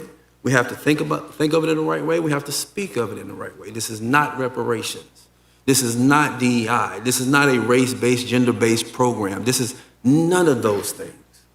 This is us trying to figure out how to target our resources in geographic areas within our communities that we may have harmed through legislation, or not legislation, through ordinances and policies that we have passed in the past that created blight, that created disparity, that created a situation where a part of our community may not have thrived as much as another part of our community. So again, it could be north, south, east, west, it doesn't matter. It could be black, white, female, male, it doesn't matter. If there's a policy and it was implemented by Leon County and it created blight, it created a situation where one area of our community was able to prosper more than the other, then we need to look at it and we need to target our resources within those areas. Final. The best part about it is we're talking about infrastructure. We're not talking about people suing us and we putting money in people's pockets. No, we're talking about targeting our infrastructure, the things that we already do. The things that we already do is just an extra layer of study to say, to really solidify the fact that, hey, what we did, that 30 million that we did in 32304, that was spot on. And we got all of the facts here that says that we've done some things in the past, and I'm not saying this commission did it. I know I didn't do it, Bill, you didn't do it either. You've been here a long time, but you didn't do it. But we've done some things in the past that might have created a situation where this area didn't have the advantages of another area, and we need to really focus on how we bring them up to par. So I enjoyed the comments, but I really wanted to reframe it a little bit because I want us to understand what we're voting on, or I want y'all to understand what I'm voting on. And I want the public, the general public, to understand what I'm voting on. I'm going to say it one more time so I'm clear. I am not voting on a race or gender-based program. I am not voting on DEI. I am voting to send back to the committee a program or a charter amendment for them to review that focuses on the historic harms that was done to anybody, any area of our community, so we can target our resources. Thank you, Mr. Chair. Thank you, Commissioner Maddox. Commissioner Minor, bring us home. We'll take it to a vote. Thank you, Mr. Chairman. Madam County Attorney, Mr. Chair, if I can ask a question of the County Attorney. Of course. Speak freely.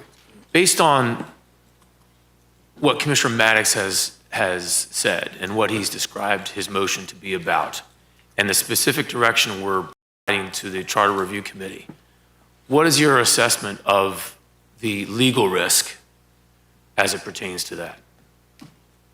For us simply to send it back to the committee for that one step? There's no risk to send it back to the committee, but the challenge is going to be that a record has been established here, okay, over time. The first proposal that went to the CCRC specifically used the term race, okay? After concerns were expressed at the CCR meeting, a revised proposal came back to remove the word race and instead insert the word unconstitutional, okay? But the backup materials that were provided reference the same sort of things. They reference in terms of defining historic policy decisions, forced or compulsory labor systems in effect prior to 1865, post-emancipation systems of coerced labor, including debt peonage and convict leasing, legally mandated segregation in housing, education, healthcare, transportation, employment, or public services. I understand the desire to do this. I am merely telling you that you can couch it in the most benign way possible, but the true intent and what Commissioner Maddox is talking about is not what is reflected in the supporting documentation in terms of what would be audited. And it goes further than just auditing or research or compiling data. It talks about the potential for establishing a community restoration fund dedicated solely to support restoration activities that benefit individuals and communities that are identified above. Okay? I'm telling you, under Senate Bill 1134, that is problematic as this is presented. Commissioner It Minor, also talks about the integration of planning and budgeting. Budgeting is funding. It also talks about priority access to county-owned land. That's giving preferences. This is why this agenda item identifies the legal risks that it does. And even if we were to adopt Commissioner Maddox's motion, basically giving a clean slate, a new proposal to send back to the committee without any of the background materials attached to his motion, does that put us in a better position?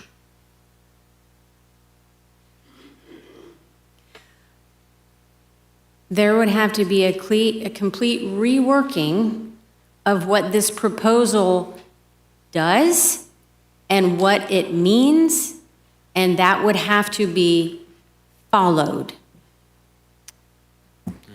Is it possible to do that? Potentially, but it is not it's not what the CCRC reviewed, and it is not what was attached to this agenda item. Understood.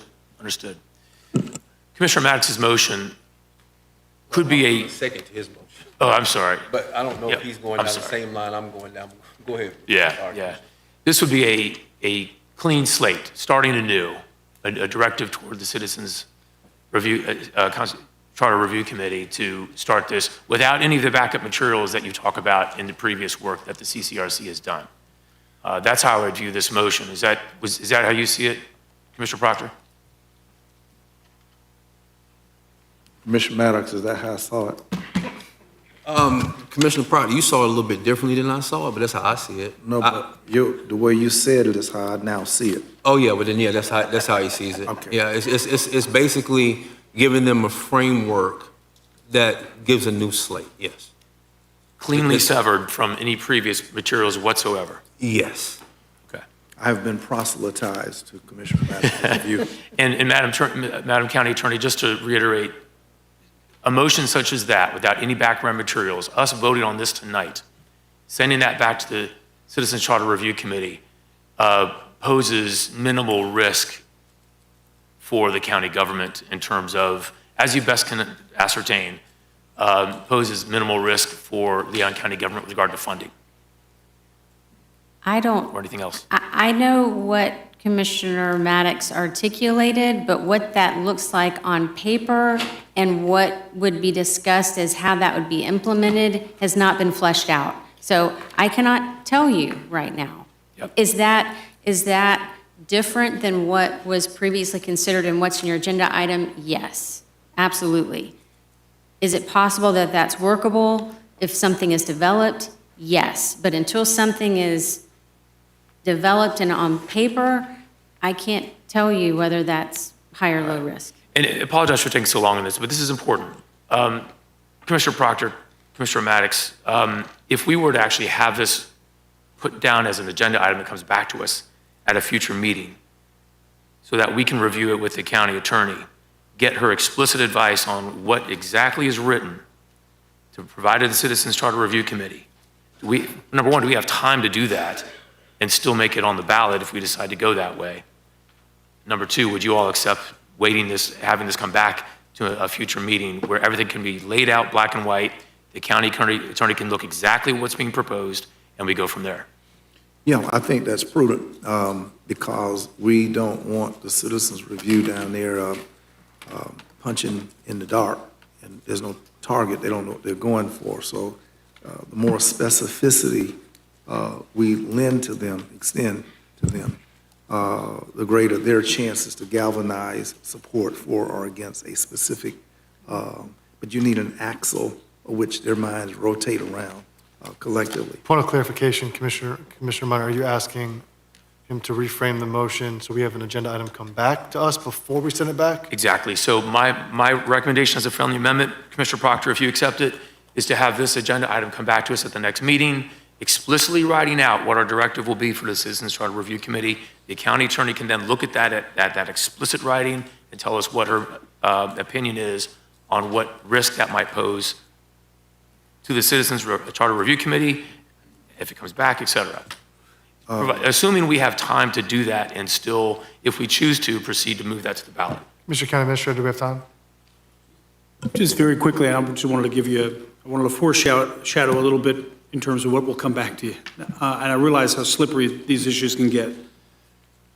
One of the big things we cautioned the committee about, the Charter Review Committee about, was getting into policy issues in a county charter. Again, I pointed that out earlier tonight about the board having the ability to implement policy, develop policies that do certain things. What Commissioner Maddox talks about is what you do today, 32304. You do it. So you'd basically be proposing a charter amendment that says, can we do what we're already doing? So again, I just wanted to give you a little context that, again, you could go further, and then you start getting into some of the other issues that we're talking about now. So, and again, just wanted to, in case, in the effort just to get perhaps a little bit more guidance that may be helpful to us in terms of what to bring back to you. Thank you, Mr. County Administrator. Commissioner Minor, you still have the floor. Yeah, thank you very much. This is a really difficult one. Commissioner Proctor, would you accept that as a friendly amendment? Mr. Chairman, I can do better than that. I'd like to plagiarize what Commissioner Minor said and vicariously plagiarize and make that first-person voice coming from me. Okay. Do you maintain the second? Okay. So the motion, Okay. I mentioned the second, but I have a question. Yes. What it sounds like we're coming to a consensus about is that the motion on the table amended would basically ask our county staff, working with our county attorney, to come up with a specific directive toward the Citizen Charter Review Committee to work on the concept that Commissioner Maddox has articulated. Okay. No reference whatsoever to DEI, no reference whatsoever to reparations, no background materials from previous work from the CCRC, nothing related whatsoever to anything related to race, DEI, et cetera, et cetera. And that would come back to us at the next county commission meeting. We could look at it. The county attorney could then provide counsel on whether or not it had any legal risk for us. thank you. Commissioner Minor, hear you loud and clear. He's adopting the amendment. We have a second by Commissioner Maddox. Any other discussion? I'm going to move on. I'm good. Thank you, Mr. Okay. Chairman. Thank you for framing that, Commissioner Minor. I have Commissioner Welch, then I'm going to go to O'Keefe because he has not spoken yet on this item, and then I'm going to come to you, Commissioner Cummings. I'm done with the amendment. Okay, you're good with that? Okay, thank you. I'll remove you from the queue. Perfect. Commissioner Welch, then Commissioner O'Keefe. Thank you, Mr. Chairman. I'm going to be a no on this. I think precisely because of this conversation we're having. What we're looking at in this document is not what we're talking about. We're talking about anti-DEI, or, is this DEI, is it not DEI? This is ice skating uphill, because what was discussed at the Citizens Charter Review was clearly about reparations. It was clearly about forced or compulsory labor systems, post-emancipation systems. It defines, it says persistent disparities as individuals or communities. So to say that it's not about individuals, what we're trying to do is put a square peg in a round hole here. Because when this item came out and it got in the press, it became called reparations, right? And I think the real, what we're doing here we're jeopardizing, to Commissioner Cummings' point and to the county administrator's point, what we're already doing. If there is a segment of the community that has been disinvested because of historic policy decisions, then it's disinvested today. We know where those communities are, and we are already directing our funding to those communities. But when you start calling it something else, when you start calling it historic policy decisions that resulted in disenfranchisement or disinvestment of individuals or communities, when you start talking about ancestors, then you are muddying up what you're already doing as an organization, which is investing in communities that are disinvested. The 32304 is clearly a disinvested community where we have clearly directed hundreds of millions of dollars, and a lot of that's come from the state and federal government that we have leveraged. When we start considering things like this, we jeopardize that very funding that we are trying to send there because we want to label it as historic policy decisions or disenfranchised communities that dealt with forced labor systems, post-emancipation systems, Jim Crow, exclusionary zoning, land use restrictions, redevelopment programs that displace communities based on unconstitutional criteria, documented denial of access to publicly funded services. This item is about reparations. And we're trying to posture it in a way that makes it not about reparations. And that's the frustration that we're having up here in terms of a policy decision. My objections to it are that reparations is a non-starter for a lot of people.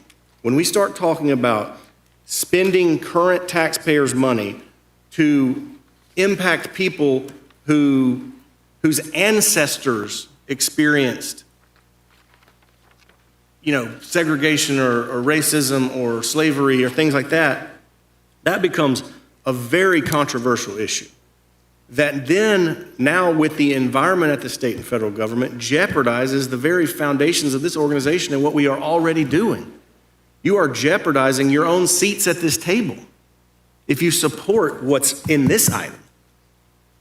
And I think if you were making that decision right now, hey, you want to support this item or lose your ability to advocate for the communities that you serve, because I'll remove you from office if you enact this item.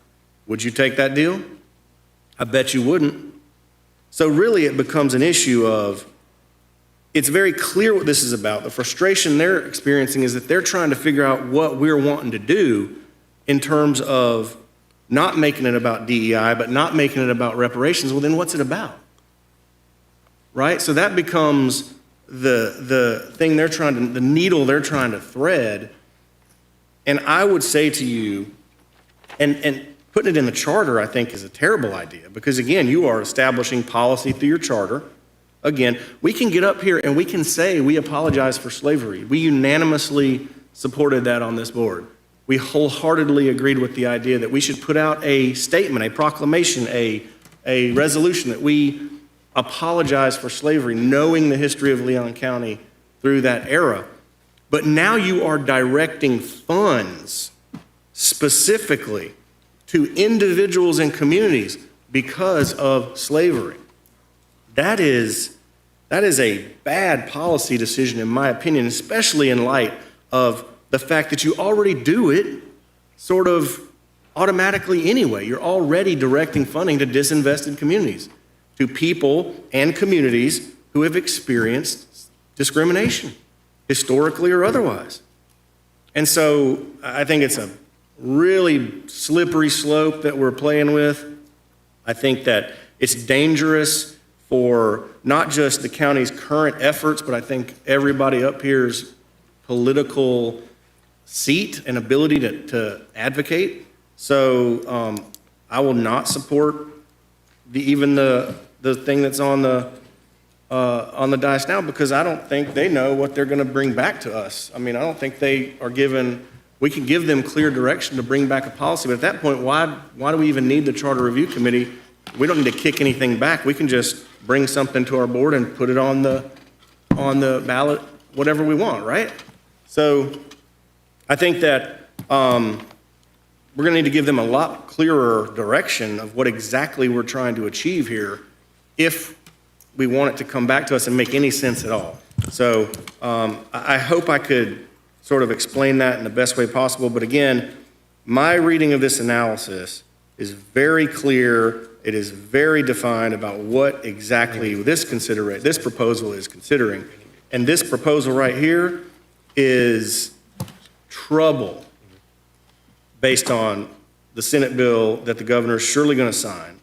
And I think it just defeats the purpose entirely of what we're already doing in our community. Thank you, Mr. Chairman. Point of information. Thank you, Commissioner. Thank you, Commissioner Welch. Just quick point of information. Yes, sir. Commissioner Welch, I understand what you're saying. I wouldn't vote on what's in the agenda item packet either, but that's not what we're talking about. The motion is completely different. The motion is a separate, clean slate from what is in the agenda item. Thank you, Mr. Chairman. Yes, you may respond. My thing, Commissioner Miners, I don't know what the motion is exactly. It's just asking her to bring back something that sounds like what Commissioner Minor described, Commissioner Maddox described? So basically, so I can. Okay, I couldn't gather a whole lot from that. Thank you for the clarifying, Commissioner Welch. Commissioners, the motion on the floor by Commissioner Proctor is to bring back basically a version of this item that has, from my understanding, no ties to how it was previously written. So it's essentially a clean slate. Can I clarify? Please. Because it's not that. It's really the direction that Commissioner Minor gave was, or the suggestion that he gave, the agenda item comes back, Madam Attorney, that focuses on the things that I said and gives us clarity on the directive that we're going to give the committee. And so it's more of, it's not even coming up with policy. It's not coming up with a statement. It's more of, this is what Commissioner Maddox said.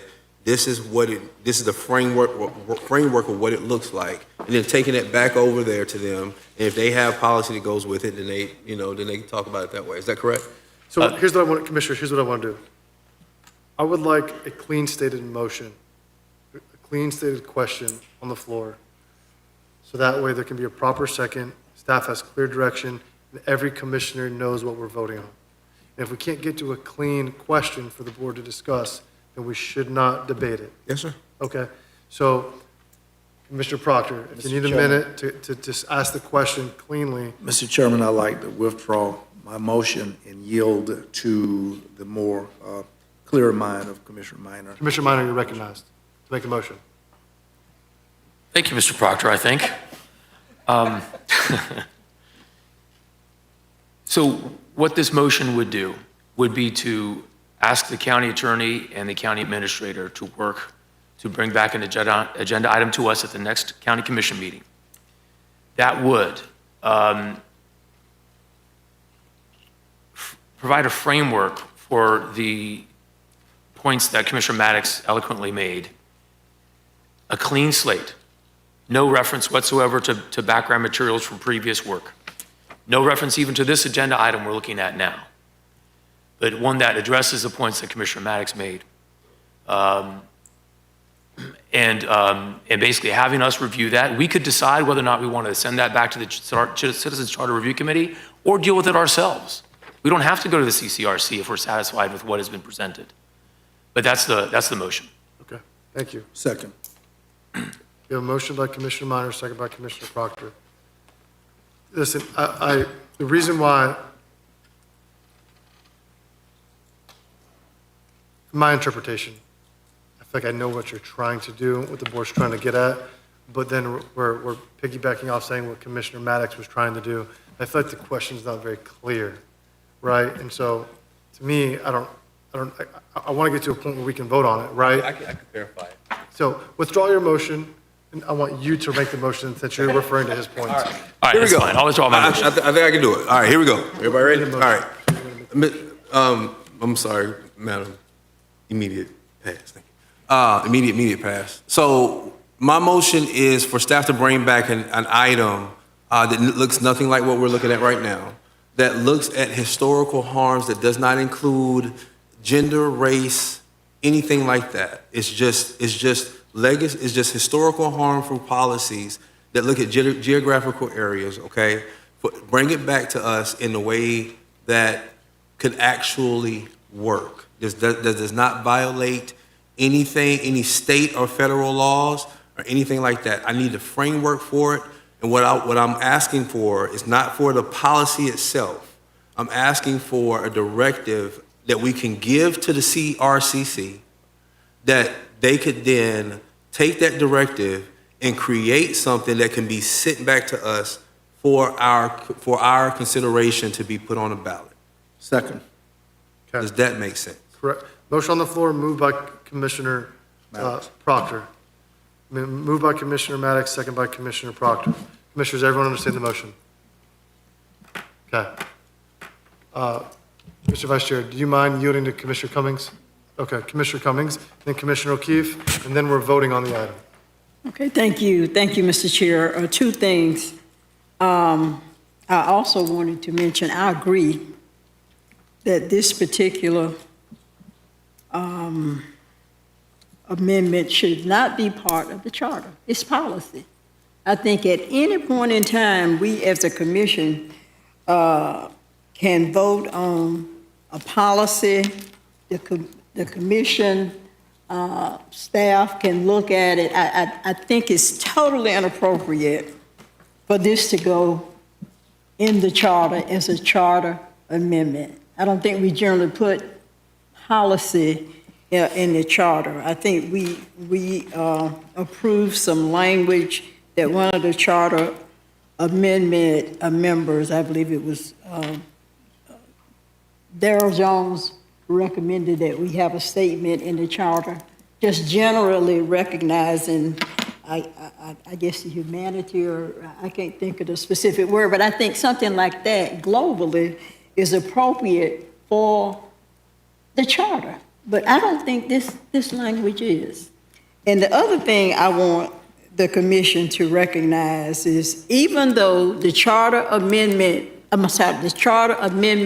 committee meets every 8 years, and what they propose, if we agree, goes on the ballot in the fall, I want us to recognize that we as a commission have the authority without the Charter Review Committee to raise any issue. We don't have to wait for 8 years. If we want this to be part of what we do from a policy standpoint, it doesn't have to go to the Charter Review Committee. We as a commission can do it. Now, I'm concerned about the motion, even though we're saying no reference, what have you. I want to ask the county attorney, all the information, the history, the background that we have now, it's already been created. So can that be excluded or bifurcated from the motion that's on the floor now? I mean, we know that it's been scrutinized and discussed with the Charter Review Committee. So if something should come up challenging us, how do we exclude that background, or would it not be relevant? I mean, it would be relevant. I mean, I can't say with any certainty what would happen if somebody were to challenge this and utilize in the record the stuff that happened in the CCRC, the discussions of this board, the agenda materials. I don't know. And again, a lot of it would depend on what we ended up with and what was being proposed. I think that would have a lot to do with how much risk and the risk that someone would basically relate back whatever the board proposed and put on the ballot to what's already been considered. So, but in litigation, all of this information, it's discoverable, isn't it? Yes. It's discoverable. Yes. Right? Mr. County Administrator. Yes. If I may, and again, commissioners, please understand, you all know how much I respect the commission, and I'm really I'm trying to rephrase something here in an effort to help you, and I know to save your time too, because you're asking for agenda items to come back. But think about it this way, if you would, just to help you maybe focus in on this. What this reframed motion does is exactly this. You are asking the Charter Committee if you should ask the citizens to vote on putting something in the charter to give you the authority to do something you either A, already do or already can do.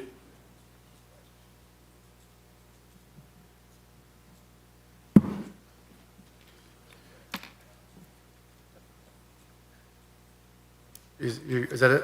But we're happy to bring back an agenda item on it. Yeah. So, Mr. Chair, can I just finish that? Yes. Just emphasize the point that we as a body have the authority at any time. And I think if we do it, if we are interested, we as a body, aside from the Charter Review Committee, say for instance, if someone made a suggestion or a motion at our meeting in June or July, just for the board to consider all for an agenda item to come back, I think it's less chance than this history and background with the Charter Review Committee. It's less chance that would be a part of what we as a committee, as a commission, would request. We as a commission can place items on the ballot without it having gone through the Charter Review Committee, okay? Or we can adopt a policy that's not amending the charter that could perhaps do what Commissioner Proctor and Commissioner Maddox are discussing.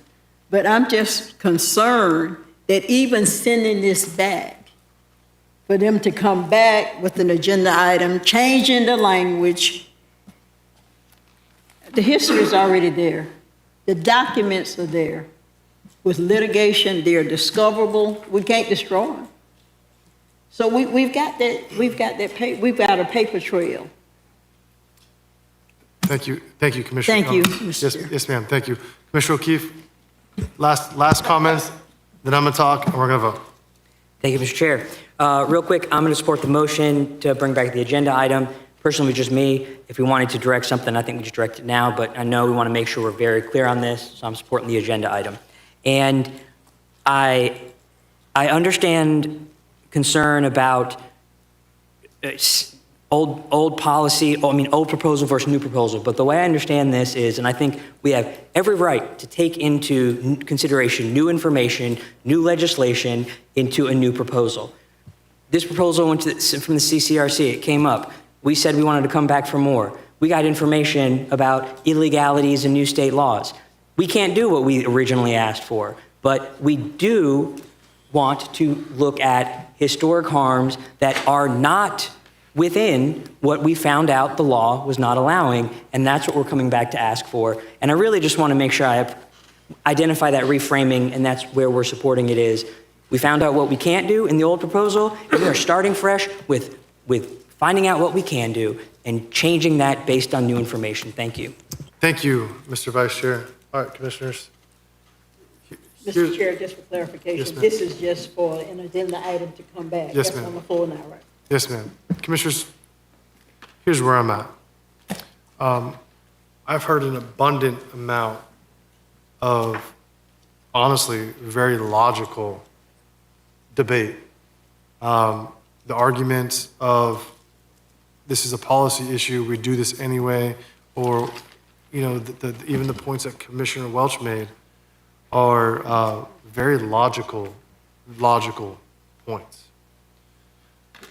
As it was originally stated earlier on in this debate, I don't think I could have supported it. But this just coming back to us as an agenda item, reframing this and giving this another shot, I think I can be there just because I want to look at what's in front of us. But one thing I do just want to point out is staff has been very clear just along the risks associated with this. And so this is just something that as a board,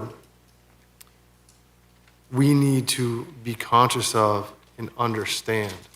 Their job is to guide us with the risk, and it's our job to make the decision. And I think they did a very good job laying out what the risks are, no matter how it gets tried to reframed or framed, right? However, I think that the spirit of what we're trying to do here is reframe it so it's clean and ultimately allows the CCRC to debate it again, I think is a fair ask. However, when this comes back to the board, I need to be clear that I do not know, depending on how the debate goes and how it's framed back with us, whether or not I can support it, okay? However, I feel like it would be hypocritical for me to sit here and push some of the things that I've been pushing through this charter review process, but not give this an opportunity to go back to the CCRC. And so that's why I'm going to support it. With that being said, Commissioners, we have a motion moved by Commissioner Maddox, second by Commissioner Proctor. All those in favor of the motion on the floor signify by saying aye. Aye. All opposed? No. Passes 6-1. Next item, Mr. County Administrator. Thank you, Mr. Chairman. Commissioners, this item seeks the board's full appointment of 2 commissioners to the Value Adjustment Board and the selection of one of the 2 commissioners as the chair of the Value Adjustment Board. Chairman Caban and Commissioner Maddox currently serve on the VAB, and their terms expire later this month. Commissioner Maddox is the VAB chairman. The terms are for 2-year terms, and all commissioners, including the incumbents, are eligible to serve. We're recommending options 1 and 2, again, which require your appointment and selection for the chair. Chairman, I move that we re-up on the 2 already named commissioners, second. yourself and Maddox. Thank you. Commissioner Maddox, you good to still be the chair? Yes, sir. Okay, great. All right, I accept. Commissioner Maddox obviously accepts as well. All those in favor of the motion on the floor signify by saying aye. Aye. Any opposed? Passes unanimously. We're on item 18, Mr. County Administrator. Thank you, Mr. Chairman. And if it works for you, what I'll do is, after each one of these options, I'll hand it back to you, Mr. Chairman, to facilitate a vote, kind of take them one at a time. But the item seeks the board's full consideration of the appointment of eligible applicants to the MWSBE Citizens Advisory Committee, the Leon County Planning Commission, and the Tallahassee Sports Council.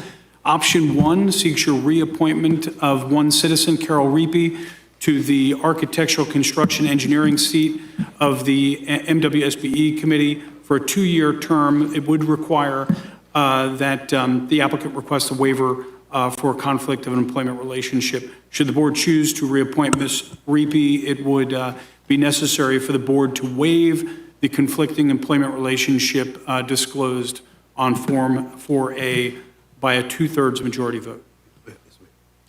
Commissioner Maddox, you want to go ahead and try to frame this for us? Thank you. I'm okay with a reappointment, but if we have any appointments to come up, I think we should postpone appointments to this board, given the fact that we are moving in the direction of probably having to change that program, Mr. Administrator.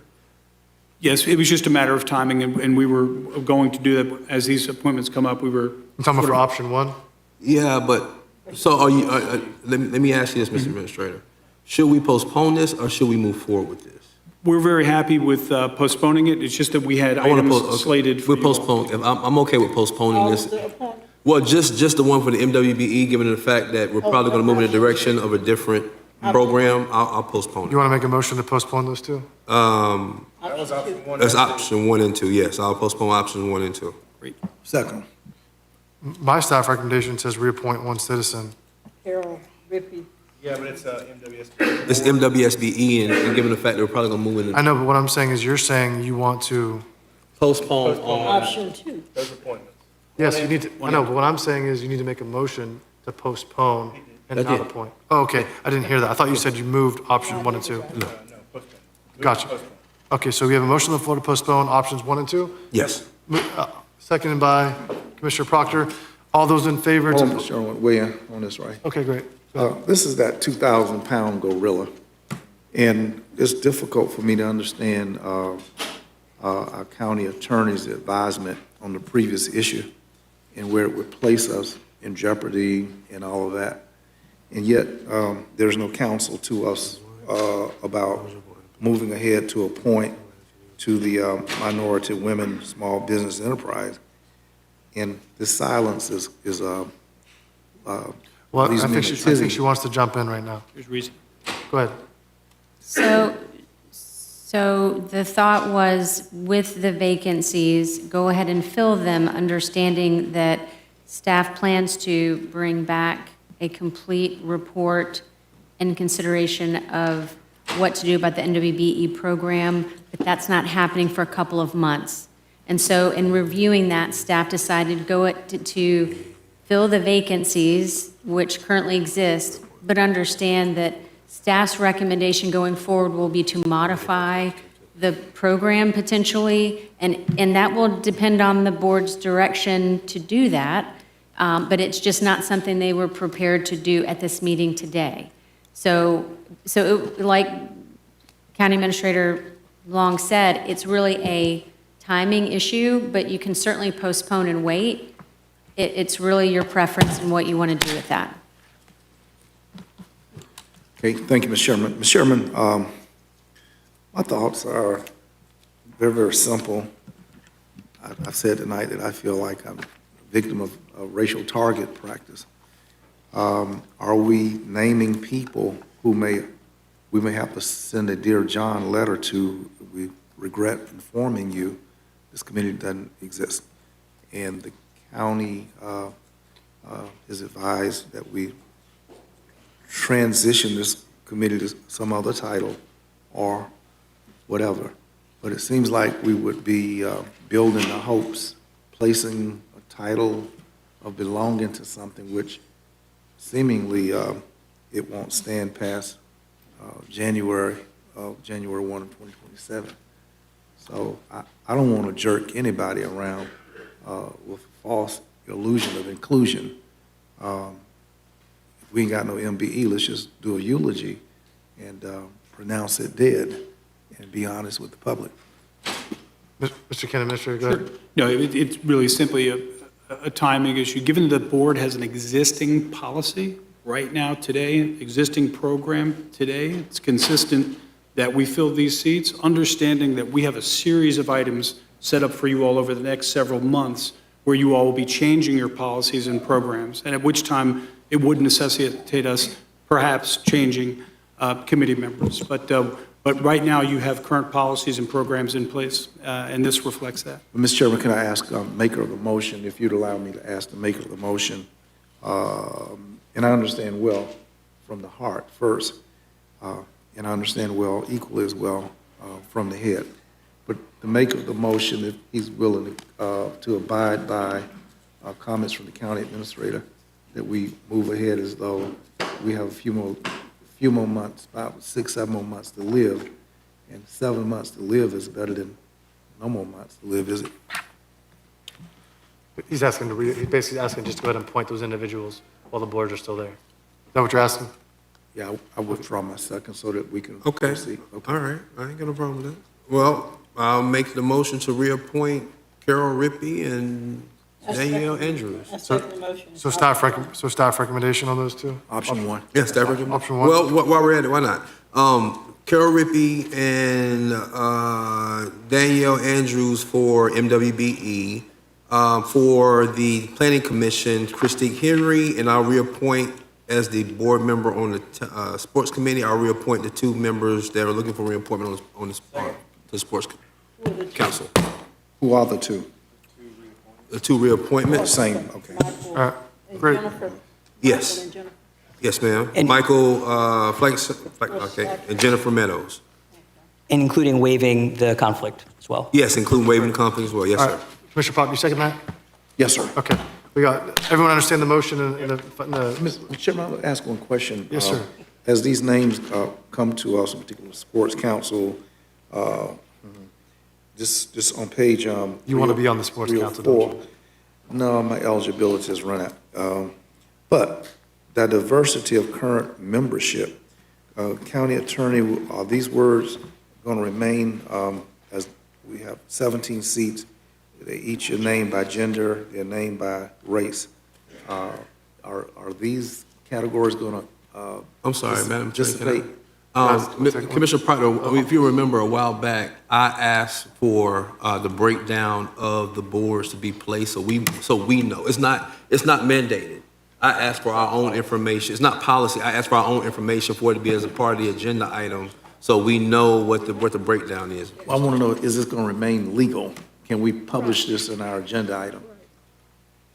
It's questionable under Senate Bill 1134 because it talks about the promotion, That's crazy. which I'm just going to tell you, there's no case law. I mean, this hasn't even been approved by the governor yet. I think everybody knows it's going to be, but this is a whole new world, and whether you can consider demographic information, even just for informational purposes, because arguably that could go into people's decision-making. That may very well be something that we would not recommend that you include in these agenda materials as of January 1 of 2027.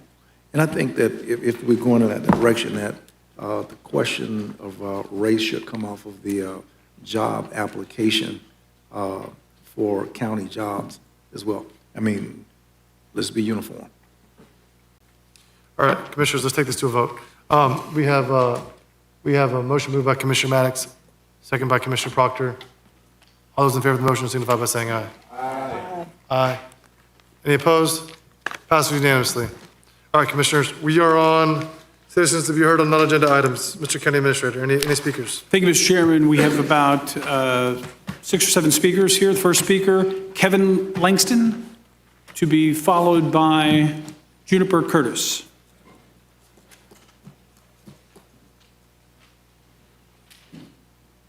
Next speaker, Mr. County Administrator. Juniper Curtis. To be followed by, I believe it's Regina Joseph.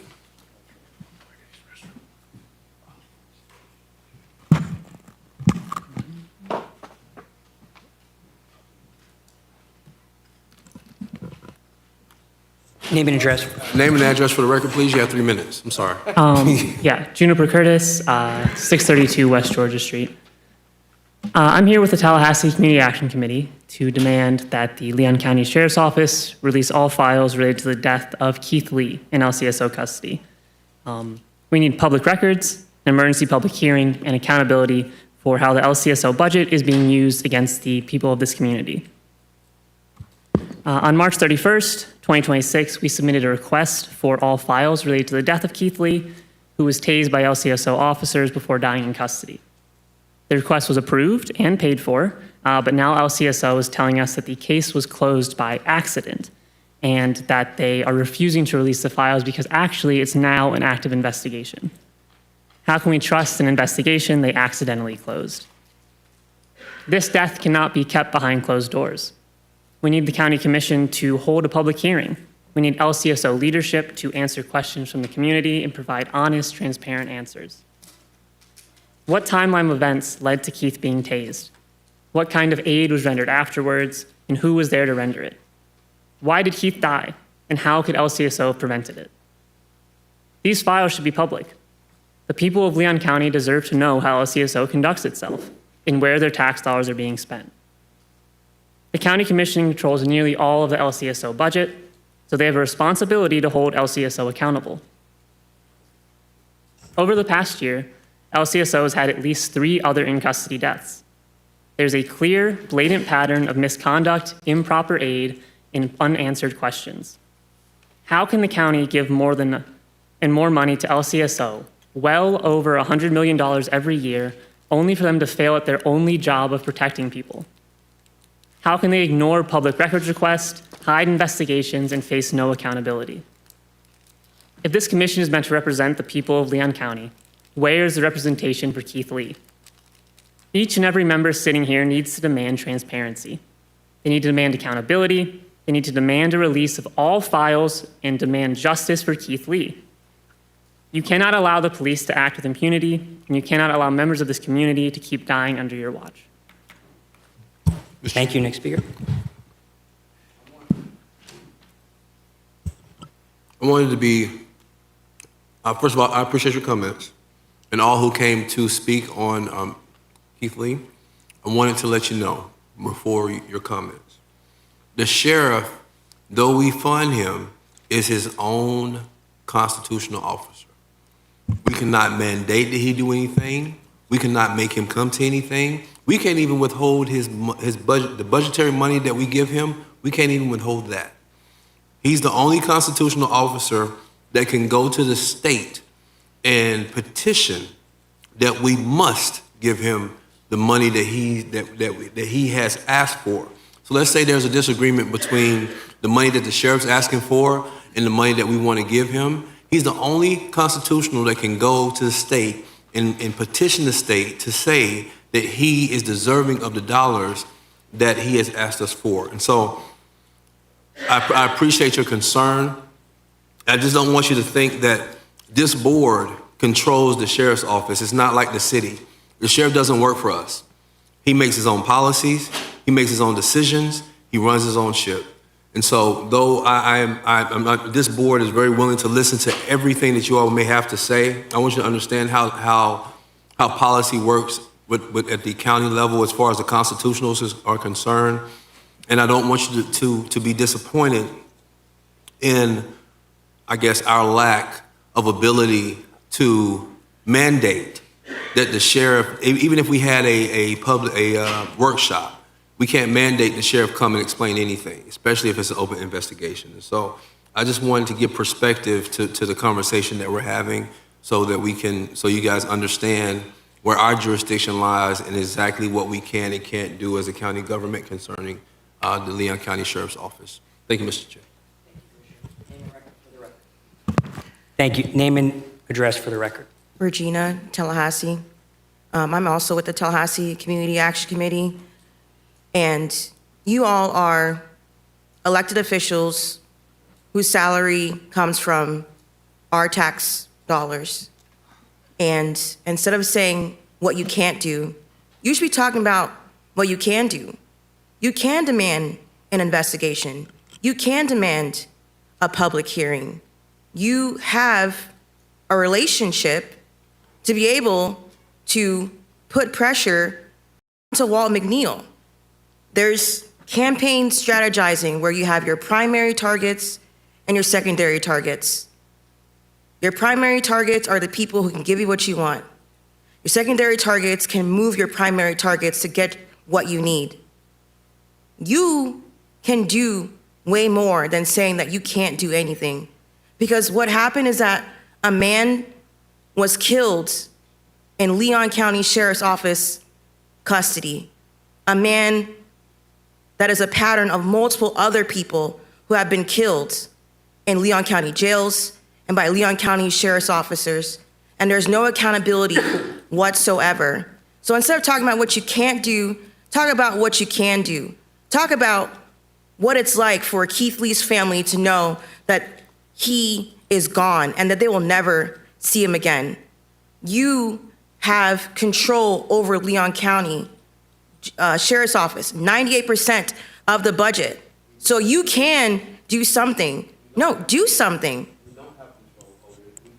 You literally gave Leon County $300,000 for 287G. You control the purse strings. You can do something.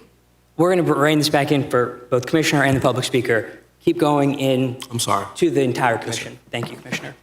Public records are not optional. They are a right. When someone dies in custody of the state, transparency is not something that law enforcement just gets to choose. It's something they owe to the public. And let's be clear what we're demanding. We're demanding the immediate release of all public records related to Keith Lee's death, body camera footage, incident reports, use of force reports, EMS records, and a full timeline of events.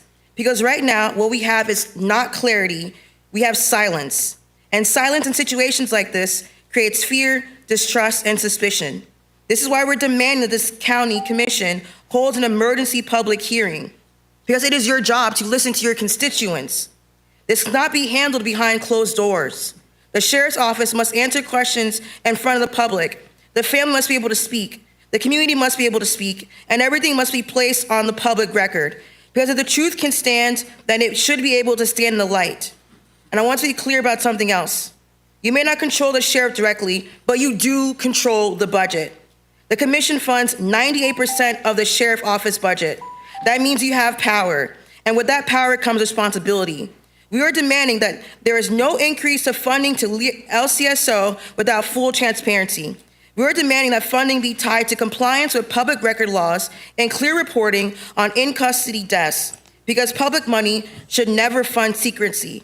And accountability is important. Accountability is what makes communities safer. If someone can be taken into custody and die, and the public cannot even access basic facts of what happened, then that is not just a tragedy. That is a systemic failure, and it's your responsibility to respond to that. So we're here to make one thing clear. We will not accept silence, we will not accept delays, and we will not accept a system where the truth is hidden from the people. No transparency, no trust, no accountability, no funding, and we will be here again. Thank you.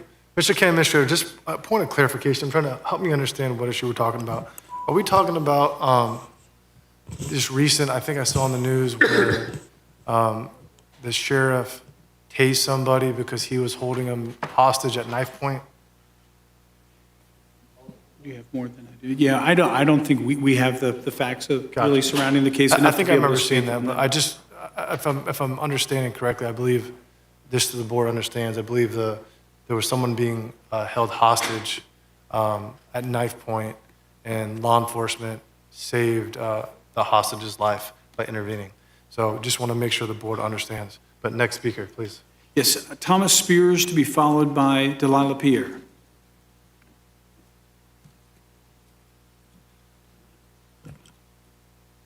Good evening. Please state your name and address for the record. Thomas Spears, I live at 32304. TCAC has not come to these chambers very often, so trust us, we wouldn't come without very good reason. We've come to speak on the death of a man named Keith Lee. Police departments and county sheriff's offices lie.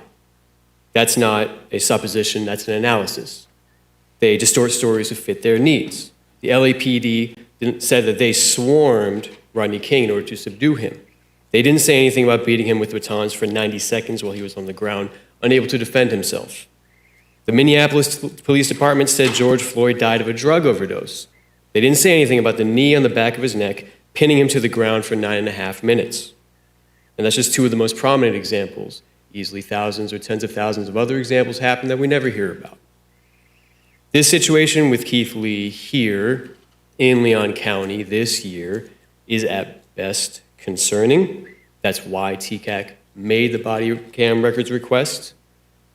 The fact that it was suddenly mysteriously reopened after that request goes from concerning to suspicious, at best. We come to you to ask for accountability and transparency about this situation, to ask for the body cam footage and for all the records, and to support Keith Lee's family so that they can get some sense of justice. We know y'all have said y'all hardly have any control over LCSO, as Commissioner Maddox said, but we know y'all control the budget, over 98% of it. In fact, he made the point that the sheriff can simply go to the state. So have him do that. Use that lever of power. Say that you do not approve of how this has gone down at this point without more transparency. We are demanding that LCSO release all public records, including the body cam footage, which are the right to each and every one of us as citizens. We demand that there be a public hearing by LCSO to answer questions from the community and from his family. And we demand that this body, the county commission, use the power of the budget to demand accountability. We do want to unite on this situation. I'd be willing, and the rest of TCAC leadership would be willing to have meetings with each of you. Any one of you, however, wants to come together to try to make this work and try to get justice for Keith Lee and for his family. That's ultimately the goal. There's been so much discussion. If I understand, I believe Keith Lee was a black man. It's another instance of questionable, at best, situation regarding police in the United States. We can't discount there being the possibility of something going on, something wrong going on here. We will try to work with you. It is a little disconcerting that we come and try to approach, and there can be points made about what y'all can't do. I fully agree with what Regina said. Let's talk about what you can do, and let's try to go forward. Thank you. Thank you. Danielle Pierre to be followed by the final speaker, Renee Souvenir. Oh, I'm sorry, Delilah Pierre. She left? Okay, next speaker. Renee Souvenir. That concludes our speakers, Mr. Oh, sorry. Thank you. I apologize. Did you say your name is Renee? Yes, I'm Renee Souvenir. Okay, please say your name and address for the record. Renee Souvenir, 1835 West Call Street. So again, I am Renee Souvenir, a 5-year resident of Tallahassee and a social worker with troubled youth. In the past 3 months, I've had the great pleasure of volunteering for the Tallahassee Bail Fund. And on March 24th, early Tuesday morning, our recently released client, James Keith Lee, died in the custody after being tased by a Leon County Sheriff's deputy. Keith spent a lot of his life incarcerated. Being incarcerated, especially multiple times, is highly traumatic experience, trauma which manifests and reinforced his struggles with mental health. Despite the odds being against him, He fought for his freedom with enthusiasm and grit. He messaged us with poetry to express his gratitude for a second chance. He graciously used all the resources we provided to him. He expressed his anxieties to us, his anxieties about interacting with law enforcement who eventually took his life. Tasers are seen as a non-lethal weapon, so in the case of Keith, there had to be neglect medically or excessive force. Mental or emotional distress is a significant predictor in taser-related deaths.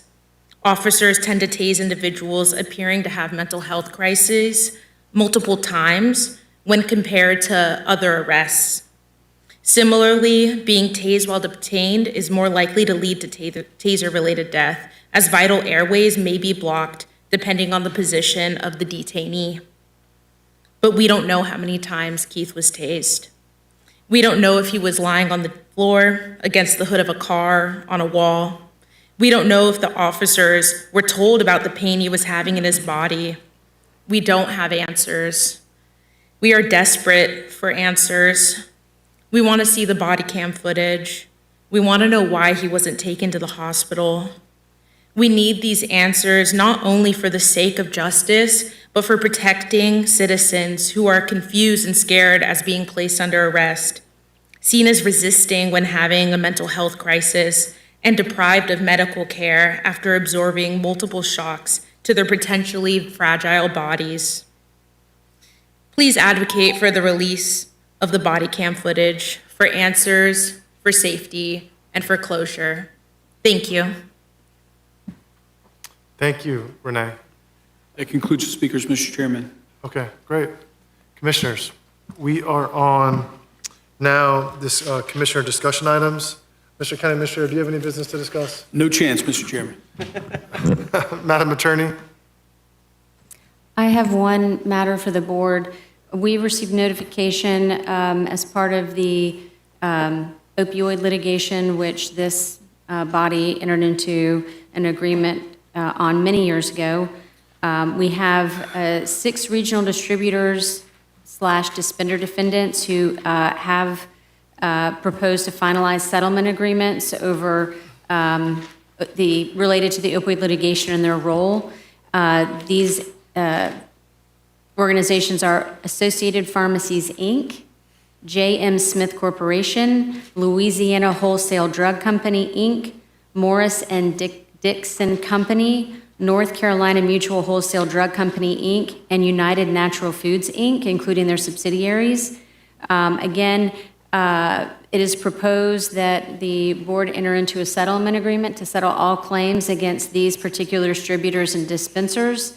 I just need board direction as to whether you wish to participate in those settlement agreements because it's an opt-in.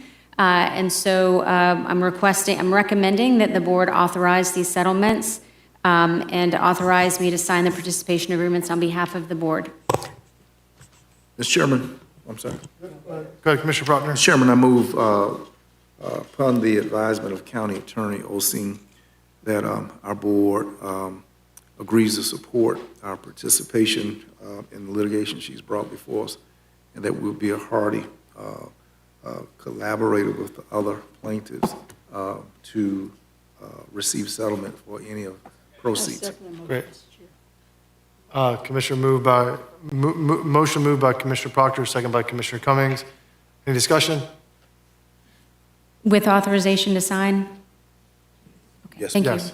All right, all those in favor signify by saying aye. Aye. Passes unanimously with Commissioner Maddox outside the chambers. Anything else, Madam Attorney? Thank you. Okay, Commissioner Cummings, you are recognized. Thank you, Mr. Chair. I'd like to ask for a proclamation for, let me find my notes, I want to make sure I got it right. The FSU Women's Student Union has asked for a proclamation recognizing April as Black Women History Month. and they recognized that their request came late, so it couldn't be presented at tonight's meeting.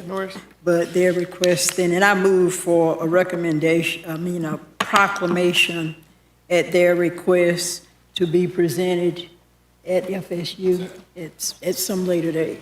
Proclamation requested by Commissioner Cummings, second by Commissioner Minor. All those in favor signify by saying aye. Aye. Commissioner Welch, you're an aye? Passes unanimously with Commissioner Maddox outside the chambers. I'd also like a proclamation designating June as Leon County Family Unification Month for safe families for children to be presented in June. Great, I'll second that. That's my motion. Proclamation requested by Commissioner Cummings, second by myself. All those in favor signify by saying aye. Aye. Aye. Passes unanimously with Welch and Maddox outside the chambers. Thank you, Mr. Chair. And the only other thing, finally, I just want to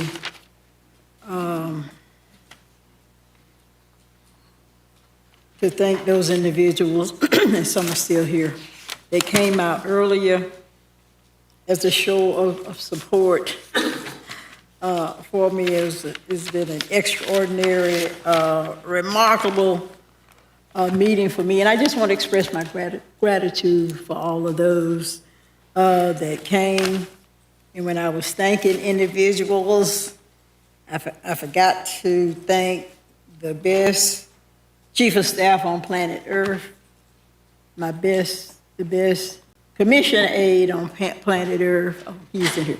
Chauncey Haynes. I omitted to thank him for all of his support and his hard work, because he really works hard on a daily basis with our phone calls and our meetings, and they come as you all know. But again, I'm just very humbled by the individuals that came and just said so many kind words. So thanks again for the outpouring and the great level of support that I received, Mr. Chair. Thank you. Yes, ma'am. It's been a great meeting. Commissioner Minor, you're recognized. Thank you, Mr. Chairman. Two things. On March 26th, Leon County Libraries hosted SafeSense, it's actually on the screen right now, which is an online safety and digital skills training directed toward the public. We had, I think, nearly 100 people there. It was a great 1.5 hour session, lots of great content about how to avoid digital scams, either on your phone, computer, et cetera. I want to thank the 4 instructors that developed the content and presented it. This is Matthew Christoffel, Amelia Sieg, Sophia Knox, and Ivan Quinones. Our project manager, Christy Tillman, as well as Leon County CMR team, which did a great job promoting it and branding it. And then Pamela Monroe and the library team for hosting it. So thanks very much. And of course, I want to thank the working group and the partners that helped make this possible. So scams are becoming more and more sophisticated out there. They're coming at us from all different types of media. It's something we all need to be aware of. So 2 quick things. If you couldn't attend the training, never provide personal information to a source that seems that you're not totally trusting of. Rather than click on an email that has a bank link to it, go to your bank's website and go through that direction instead of responding to an email that may or may not be accurate. And number 2, if someone is trying to push you urgently to send money or share information, that's a red flag to pause. If you get an email or a text saying you must act on this now, that more than anything else is a red flag that it could be a scam. So just keep those 2 things in mind. And the second thing is the Florida Wildlife Corridor Foundation is having an expedition through the Big Bend, through the Red Hills, down to the Appalachia Bay a week from now. And I was one of 4 elected officials to go. So I'll be on that for 5 days. I'm not sure if I'll be back.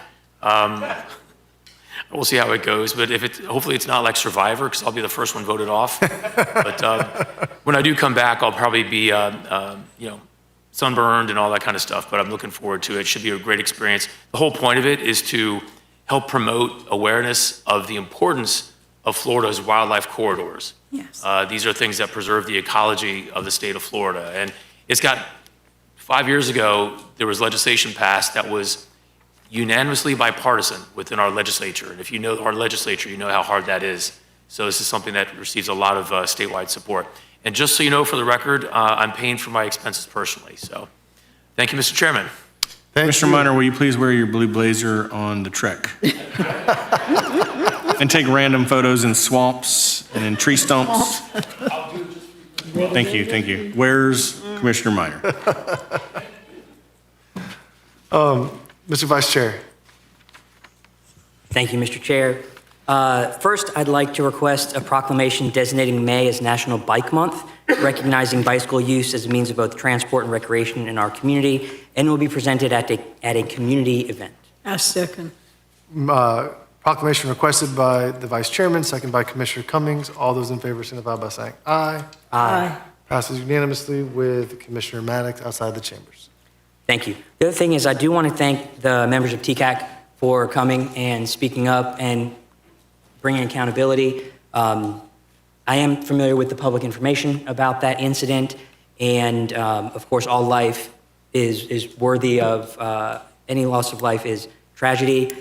It has been 18 days since that incident, and I think that's still pretty fast for an investigation to close up, so I fully expect the Sheriff's Office to publicize, to release records when the investigation's closed.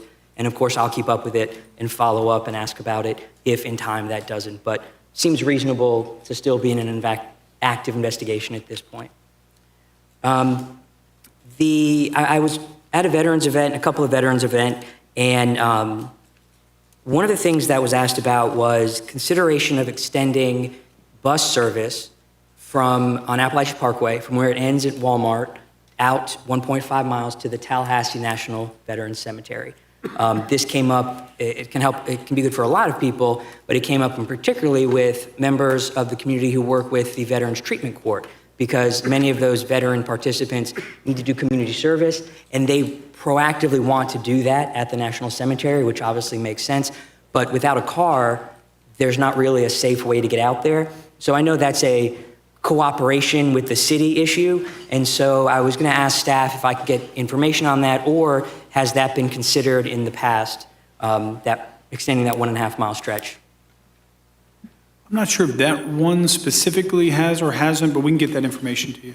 And I have a meeting, I'll be having a meeting coming up with the new director of that cemetery, and I'll ask that that y'all get in contact and try to figure that out if we can, because it's a very special place and it's not too far out to extend that.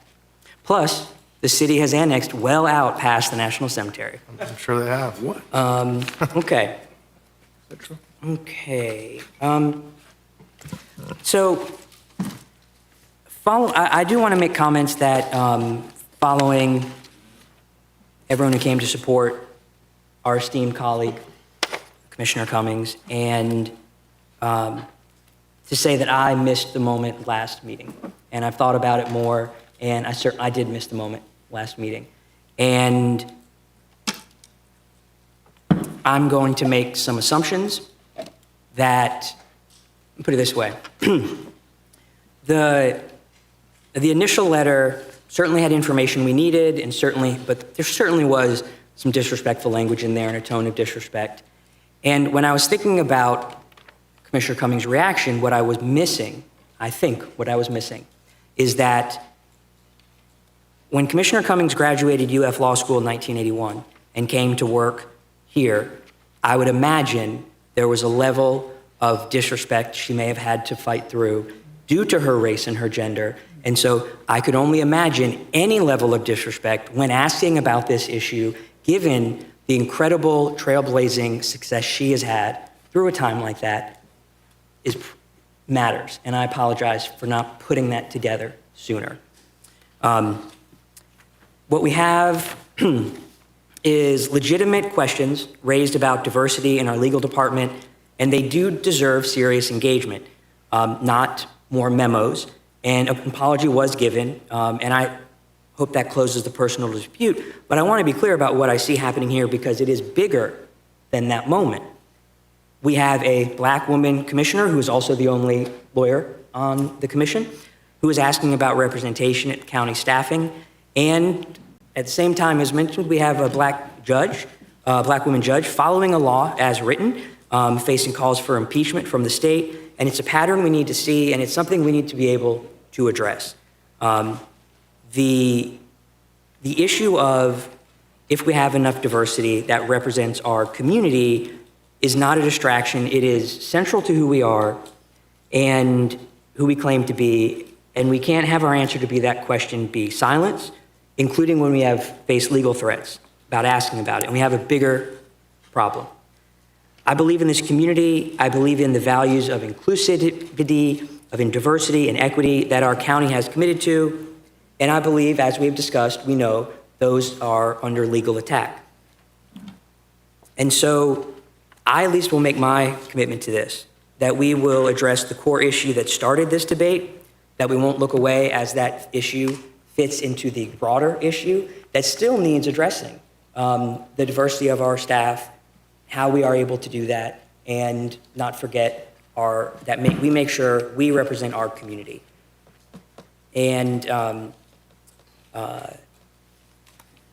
I don't know what more I could add to that based on what was said earlier, but I did want to apologize and express that I did miss that. And this is perhaps maybe the biggest issue we'll be facing in the near future. And I look forward to working with it to protect our community in a way that works with all of you. Thank you. And that's all I have.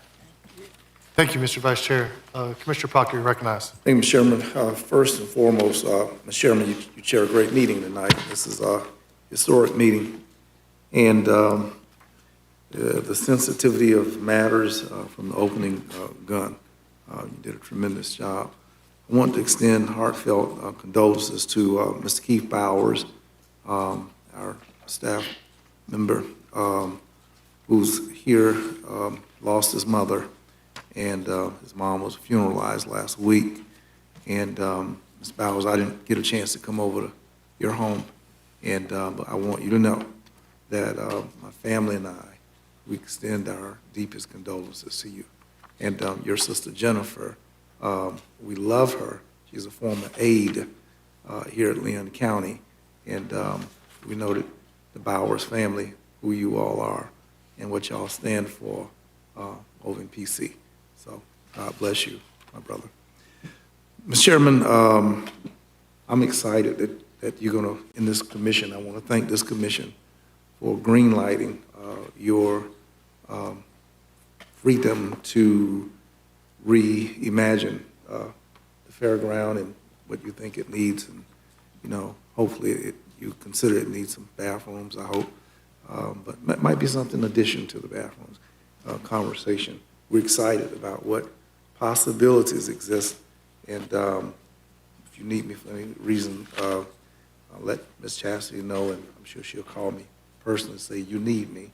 And then she'll take what I said and give it back to you. The Boy Scouts are asking our support for a table. We've supported the Boy Scouts annual banquet for the last 10 years. And I'd like to ask this commission support for Tallahassee Boy Scouts. Mr. County Administrator, is that not in our reoccurring discretionary? I don't think so, but we will take that as board direction relative to sponsorship. Yeah. What's the price tag on it? Do you know? Do you know how much it is? $2,500 Okay. for a table. Okay. Did make that a motion? So moved. Second. Okay. Motion moved by Commissioner Proctor, second by Commissioner Cummings. All those in favor of the motion signify by saying aye. Aye. Any opposed? Passes unanimous. Mr. Chairman, ask a resolution honoring, recognizing the graduate school performance of Florida State University, Florida University, which was cited in today's newspaper by U.S. News and World Report. I'd move our recognition of these outstanding institutions. We've climbed the rankings of the U.S. News and World Report in their graduate school programs. That's the motion. Okay. Motion moved by Commissioner Proctor, second by the Vice Chairman. Any discussion? Seeing none, all those in favor of the motion signify by saying aye. Aye. Passes unanimously. Mr. Chairman, shouts out to the again to our staff for the Home Expo show.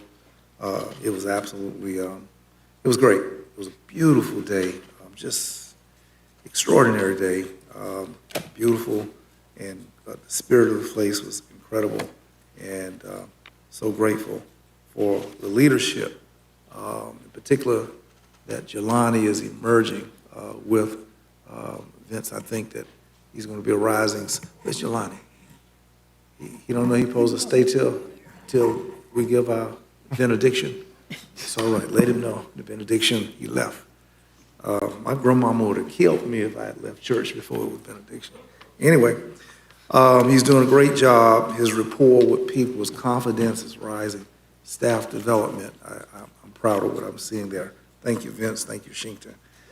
Then, Commissioners, I'd like to request that staff, on behalf of this board, secures from Sheriff Walt McNeil a report on the deaths of those persons who've been incarcerated in the building of the agency for which we fund. I'm not sure if Florida statutes, Madam Attorney, has a trigger when a death occurs with incarcerated persons.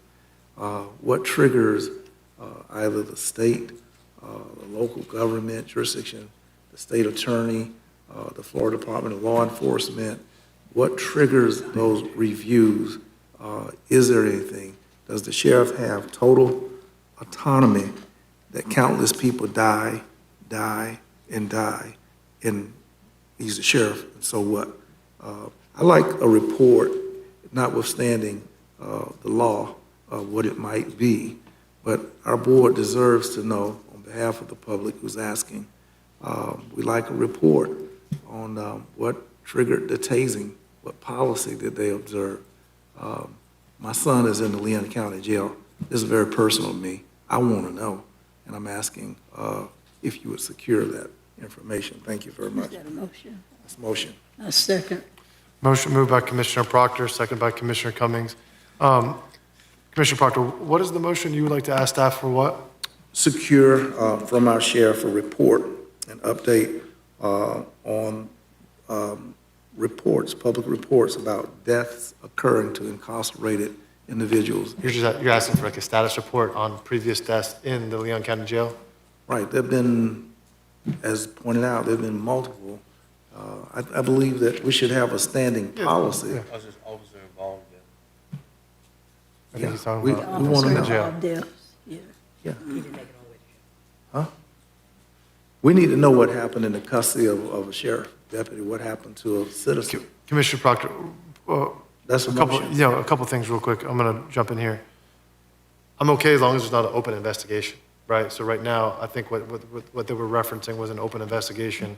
I don't want us to mingle in an open investigation. However, I do agree that there has been death in the Leon County Detention Facility, that I'm completely okay with the status report related to that, but I don't want our board, Leon County government, to interfere with any open investigations. Well, I give the sheriff the courtesy to tell us he has an open investigation. I don't defer to him and don't ask because I'm assuming he has an open. But if he has an open investigation, we know that's code word. I ain't talking to you. But I accept the responsibility of asking on behalf of citizens who want to know. I want to know what in the world. And if he wants to respond and hide behind or, really frankly have an open investigation, so be it. But the responsibility, the burden to ask is on me. So I'm asking. Commissioner Welch, you recognized. Thank you, Mr. Chairman. I will not be able to support this motion. I don't think it's good practice for us to meddle in the affairs of an independently elected county sheriff. We do not have any oversight over the sheriff's operation. We are simply a vessel for funding his organization as required by Florida statute and the Constitution. I think that's a very slippery slope, open investigation or not, for us to compel an independently elected constitutional officer to do anything from this dais, I think is bad form, slippery slope, and I will not take part in that. Well, that's fine, Commissioner. That's respected. But I want this commission to know that we've heard multiple reports that we've given on housing. We've given reports on 32304 this evening. We've gone out and met the public on Home Expo. I mean, we give reports on accountability and transparency all the time. Of course, no one has died, but even short of death, we account for what we're doing, and that's a good thing. And that's what's happened here today. We got a report on the school zone, speed detection, a lot of stuff. Why can't the sheriff, I mean, we're not meddling. The ask is public information. He's a public officer. Mr. Chair, I'm wondering if we could modify that motion for copies of completed investigative reports, which would then be public record, I think. You know, if the report is completed, you know, anybody can get it. If we're asking for a status report of deaths that have been involved, of closed cases, whether it be in the detention facility, I'm okay with that, but I don't want, this is me personally, I'm only one vote, by the way, right? So if you have the votes, you have the votes. I'm saying me personally, I don't want to get in the habit of meddling in open investigations. And I say that. Yep. Yep. Right, Commissioner? Yeah, during the investigation, they won't, but if it's completed, it's public record. Mhm. Any other discussion? Yes. I also want to reiterate, I am absolutely against us interfering in any open investigations. Yeah, we're not the law enforcement, so we're not trying to investigate. I mean, I'm not trying to investigate. I'm asking the sheriff to account and to share with us information if he can. If he can't, tell us he can't. Yeah, listen, any deaths in the Leon County Detention Facility, we own that, right? We what? We own the Leon County Detention Facility, correct? We do. Yeah. So any deaths that happen in the Leon County Detention Facility, you know, if there's anything that we can do better to improve the facility that are unsafe, makes the facility unsafe, you know, I'd like to know that, right? I just want to be careful of how we're meddling in the weeds of what the sheriff does on a day-to-day operational basis. That's where I'm at on it. But I hear you loud and clear, Commissioner Proctor. Right. I'm troubled by the word meddling. I think it's check and balances.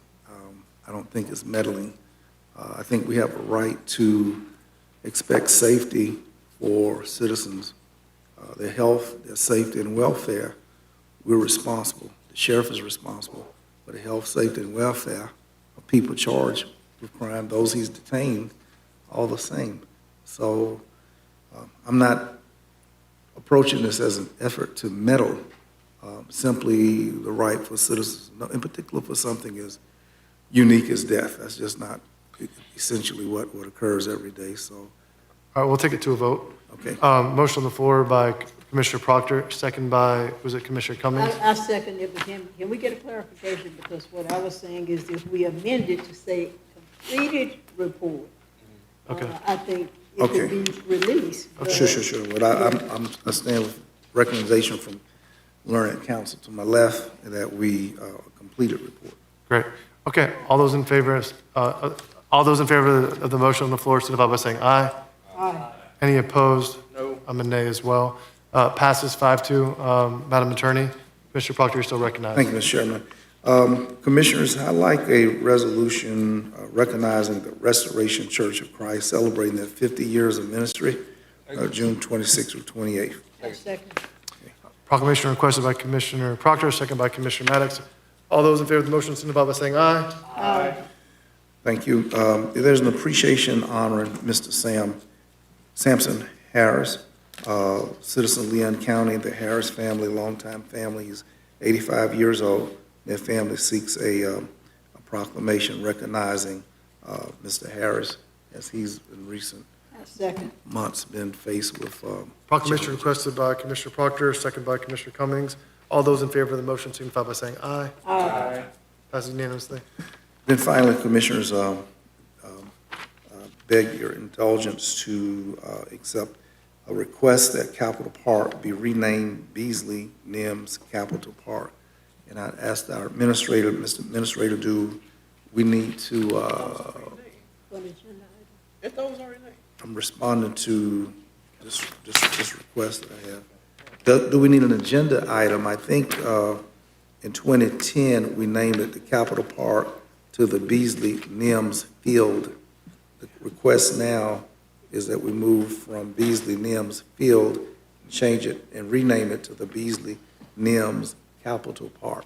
I'll second that. Okay, if we need to agenda that. Agenda item requested by Commissioner Proctor to rename Capitol Park to Beasley Nims Park. Just an agenda item. I second the motion. All those in favor of the motion? Any discussion? All those in favor of the motion signify by saying aye. Aye. Passes unanimously. And then the final, Nick stole it. He said the final. He did the 3 finals tonight. I can't top that. Yeah, I heard you got it from Preacher. Congressional redistricting is coming to our community shortly without a census being taken. And it seems to be the purpose to snatch congressional representation from Democratic voters. And I'm pondering our stance. We lost last year, year before, one of those years. We're the capital of Florida. We're majority Democratic county. And we don't have a congressman of Democratic persuasion. And some of the votes that were taken by the Republican simply did not reflect, in particular, the 173,000 people who had no representation on Social Security last year. And I'd like for us to be quite leery of, and I want to also ask staff for just a minor, quick, the issues that I believe coming back, redistricting, property tax, and our state still has no adopted budget. How soon might we hear something on those matters, in particular, an adopted budget, which might say how much raises state workers may receive? As soon as, Mr. Chairman, as soon as you'll get something back is at your next meeting, we've got an end of session report. We'll try to include everything that's been completed by that point in time. Very good. Mr. Chairman, I want to thank you again for your leadership tonight. Well done, commissioners, including Commissioner Cummings. I love you, Commissioner Cummings. Someone said that and beat me to the punch tonight. But to pull out this many people that stepped up in here is way more folk than me that love you. And even I can recognize that a whole lot of people love you as much as me. And thank you for allowing me to be a part of the experience, historic experience of serving the public during your tenure, on your watch, during a moment in time in which God blesses you to serve on this dais, and that I'm a part of your experience. I'm grateful. Each of our commissioners, your stars, your absolute superstars, and thank you all for your acceptance and working with me. All of my faults, frailties, shortcomings, and all like that, and that's enough. Thank you all. Great job. Thank you, Commissioner Proctor. Mr. Chair, I'm so sorry. When we get done, I have one more. I'm sorry? I'm sorry, I have one item I forgot.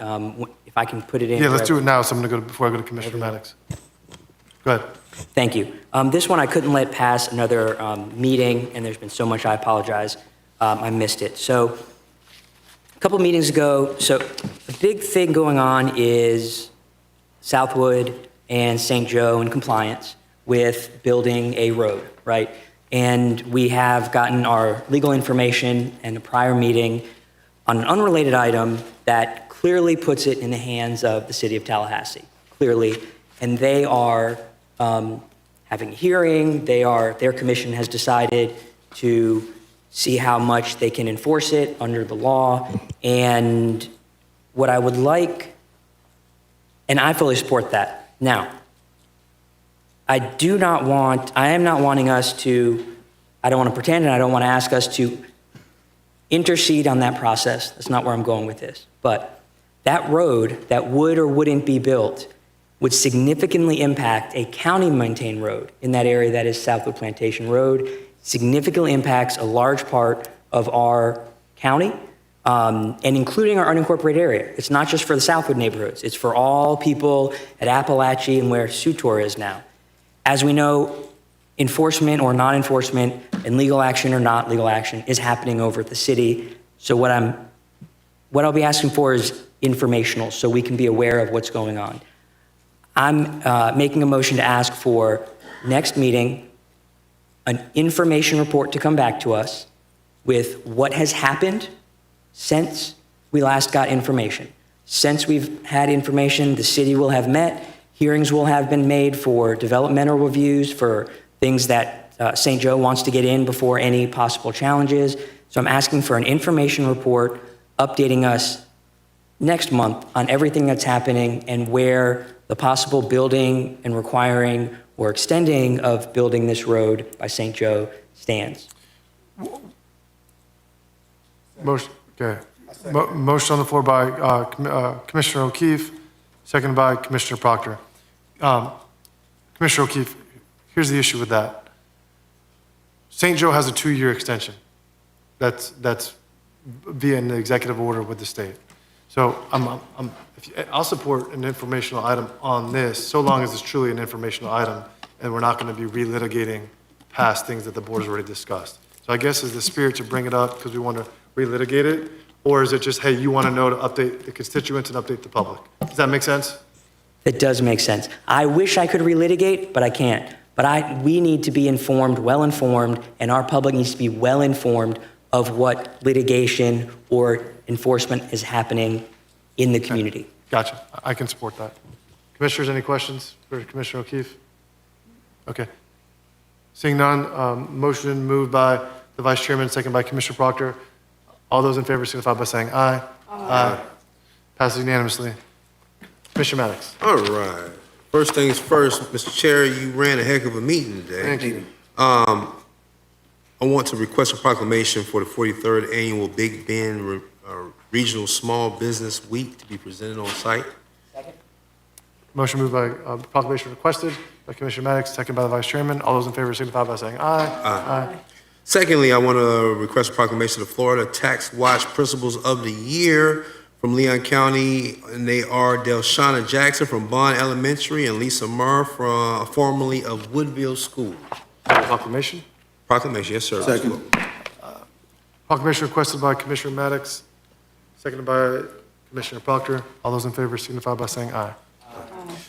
Finally, well, not finally, before finally. Passed unanimously, by the way, I'm sorry. Thank you, sir.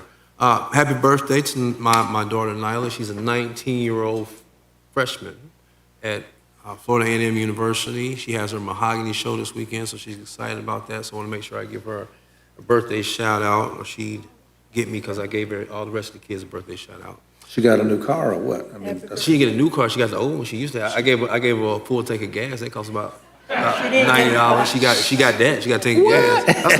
That's liquid gold right now. She got a tank of gas. That's he's about it. not gonna be, he won't be father of the year this year. I got a tank of gas and a Pandora charm. That's all she got. And then finally, Commissioner Cummings, I said my piece when things happen, and I've given my apologies. And I think today was an outpour of support that showed just how much you mean to this community. You're highly respected and you're highly admired by the community and by me. And I'll say again, any disrespect that you felt, I do.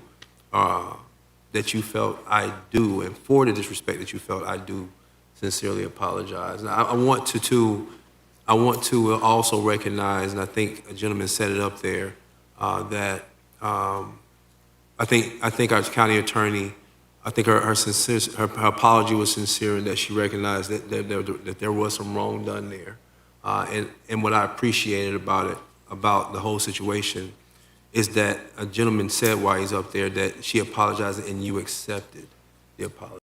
And Commissioner Cummings, I think that is something, especially based off of what Commissioner O'Keefe said, given the struggles that you've had growing in the profession that you're in, to have the moment to say, you know what, I can accept the apology. That's again admirable. And so I didn't want the moment to pass myself. I said what I said. I meant what I said, and I don't take any of it back. but to reflect on the moment, to say that the outpour of community, of the support, and two, to also say that we do have to watch out to make sure that we are respecting the women, black, white, or indifferent, that are in office, that are in government, and the jobs they have to do that are very hard in Leon County and worldwide. And I think that's what today was about, and you led that charge, Commissioner Cummings. And so I admire you, and I look forward to continuing to serve with you. And what you did and the cause that you brought up pushed our community forward in a way that nobody else could but you. So I appreciate you. Yes, ma'am. Thank you, Commissioner Maddox. Immediate past chairman. Thank you, Mr. Chairman. I have not much. Just wanted to say, I think Honor Flight's going off on Saturday. I'm going to be joining my high school senior and some of her friends from Anchor Club, welcoming them back to the hangar at like 9 o'clock. So if anybody wants to show up in the evening on Saturday night and hang out with me, we can hang her out at the airport. That would be cool. Other than that, that really was a teacher joke. yeah, dad joke, teacher joke. Other than that, I have nothing else. Thank you all. Thank you. Thank you, Mr. Immediate past chairman. All right, commissioners. Mr. Chairman. Of course, go ahead. And it was in my notes, but I overlooked it. I just want to thank the county administrator and their staff for consent agenda item number 3. I didn't pull it. At our last meeting, we asked that they go back and look at it, redo it, and they did an awesome job. They included all of the protected classes in the resolution. It captures what we as Leon County government believe is dignity and respect for everybody. And I just think, I didn't pull it. I agree with it. It was awesome. And just want to give accolades to our county administrator and to the staff that went back and reworked it and just put a lot of meat into it. But also just want to commend the county administrator because this resolution, in my opinion, epitomizes his notion about county government, the makeup of county government. If you look at the people that he has working for him, the great caliber of people of all ethnicity and race and background, what have you, I think it speaks a lot of the type person that he is. And I think it demonstrates this resolution that he possesses that dignity and respect for all of the employees of Leon County. So I just wanted to emphasize that and just tell staff, great job. They did a great job. Awesome. Thank you. Thank Thank you, Commissioner Cummings. Commissioner Proctor. Mr. Chairman, Can I get to my comments? yeah, I just want you Go to ahead. note that gentleman back there, Mr. Chairman, he's looking at his watch as if to say, y'all ain't got to go home, but he's, you gotta get up out of here. Sheriff said it's time to go. All right, commissioners, listen, usually I don't have much to run through at the end of these meetings, but since I've been the chairman, I've been kind of just hurrying it up. But I got a few items. I'm going to be very quick. Help me push through very quickly. Top line of business, I have to disclose pursuant to Section 2-670 of the Leon County Code of Ethics. I was contacted about a real estate transaction. I was unaware of this policy. I'm sorry, I wasn't contacted. Our office was. Ally spoke to a gentleman who bid on a piece of property. Mr. and Miss Mahan, I don't think he got the property. Madam Attorney, what do I do? Do I need to read all this? Yeah, do I just disclose it? You need to disclose the information. Gotcha, okay. So our office received a phone call, sorry, Commissioners, on March 19th from Jason Mahan regarding concerns about a surplus property process that he believed lacked transparency. During the call, Ally Richards asked him to follow up via email so our office could review the matter. On March 23rd, Mr. and Ms. Mahan sent the reference information to our office via email. Ally responded to confirm that she would have staff look into the issue and contacted the county administrator, informed him that she would be forwarding the Mahan's email for staff to review. On March 25th, She received a phone call from the county attorney who advised her that this is a non-interference provision related to the county real estate transaction in the Leon County Code of Ethics. She immediately notified me of the disclosure requirements and informed the constituents that her office could no longer communicate with them regarding the real estate transaction. And then she directed them to contact Assistant County Administrator Ken Morris directly to further assistance in pursuant to policy. Because I'm the chairman, she shared the summary of information with the Vice Chairman O'Keefe. Good? Great. Thank you. I did not know that policy exists, so it's good to know now. I have a couple things I would like to run through quickly. Commissioners, I would like to ask for a status report to come at our next meeting, basically highlighting all government cameras that are both government and contracted with private contractors used in public spaces, and also programs that are in partnership with private sector cameras as well. I'd like to know pretty much all the details. Are they AI related? What are the financial implications? How are they used by government, et cetera? Second. Okay. Thank you, Commissioner Maddox, for moving the motion. Second by Commissioner Proctor. Any discussion? Seeing none, passes unanimously with Commissioner Minor outside the chambers. Yes, ma'am. I'm sorry, who made the motion? Maddox, second by Proctor. Perfect, thank you. Next, Mr. County Administrator, do we have a date on the food insecurity workshop by chance? Because I see Abby making her way. She'll have a better date than me. Go ahead, Abby.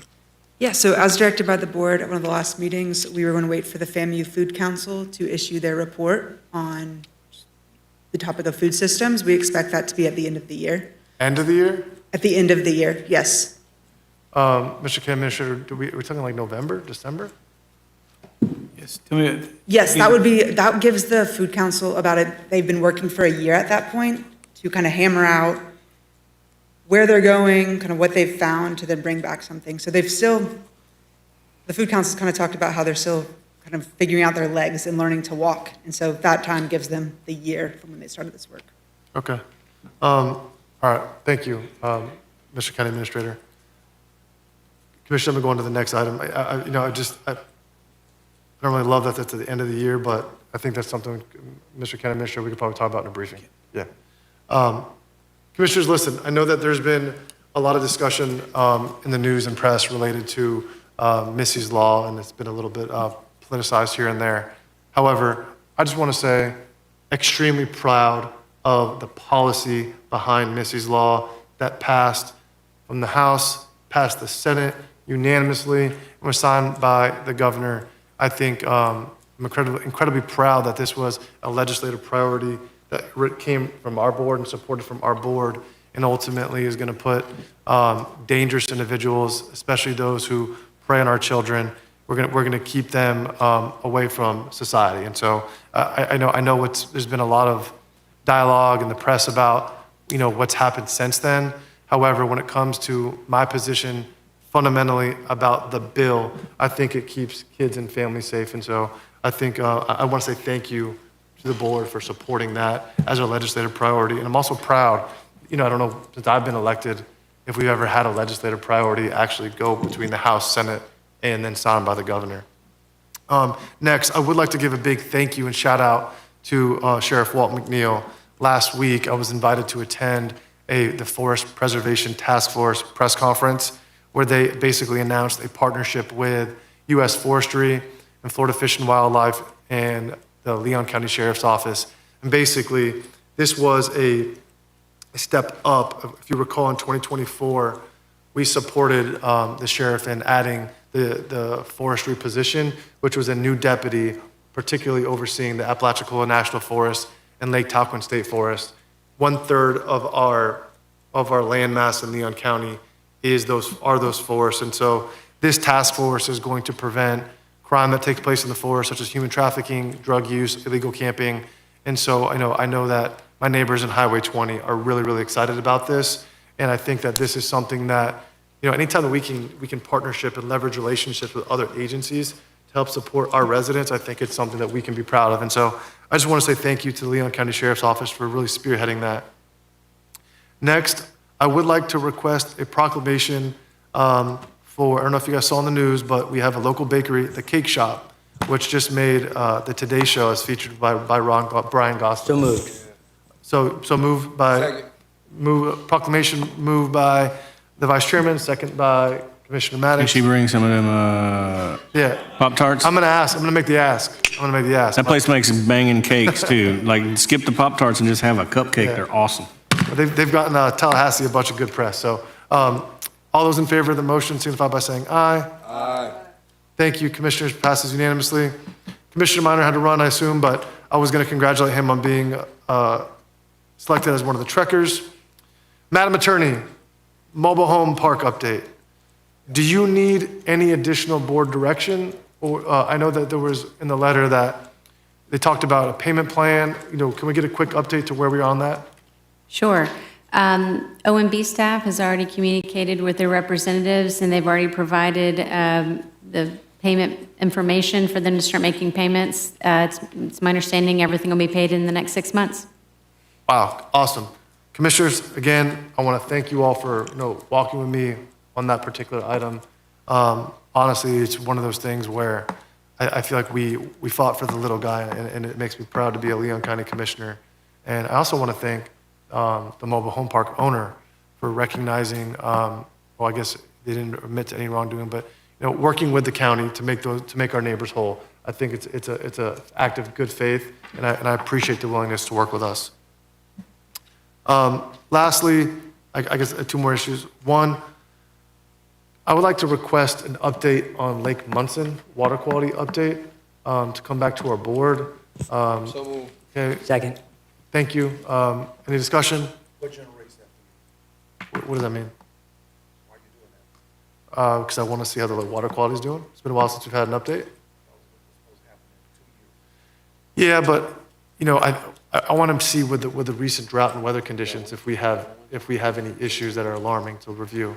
So, Well, the lake is so low till, if we ever want to clean it out or get debris and burn the bottom or whatever, but it's pretty low. yeah, so I want to see an update. So, moved? Yeah. Seconded by Me? yourself, Roger? Okay. All those in favor, signify by saying aye. Aye. Passes unanimously. Last, condolences, Mr. Vice Chairman, passing your pup from one fellow dog dad to another. I know you're a big dog guy, man, so really sorry to hear about that. Saw that over the weekend, man. So just thinking about you guys. Last, commissioners, listen, this was this was what I would say a very challenging meeting, and not just for the different interpersonal sentiments, but we had a ton of business to discuss. And I really just want to thank each of you, particularly Commissioner Cummings. I felt like you held yourself to such, as you always do, high decorum and high standard. And every speaker that came in here was so respectful, and we had these chambers packed, and everyone left with grace. It didn't feel hostile. And I think when you compare that to other chambers across the state and across the Tallahassee, I think it continues to be a testament to the leadership across this dais of every single one of us, but also how our neighbors view Leon County. And so I tip my hat off to each and every one of you, and I want to thank you for also recognizing that some of these things are challenging. And so you've been a chair, everyone's pretty much been a chair. You're going to be the chair, and so you don't really understand how much these things can be taxing until you sit in the chair and manage some of these issues. And so I just want to say thank you all, and I'm proud to serve with each and every one of you. With that being said, we will adjourn.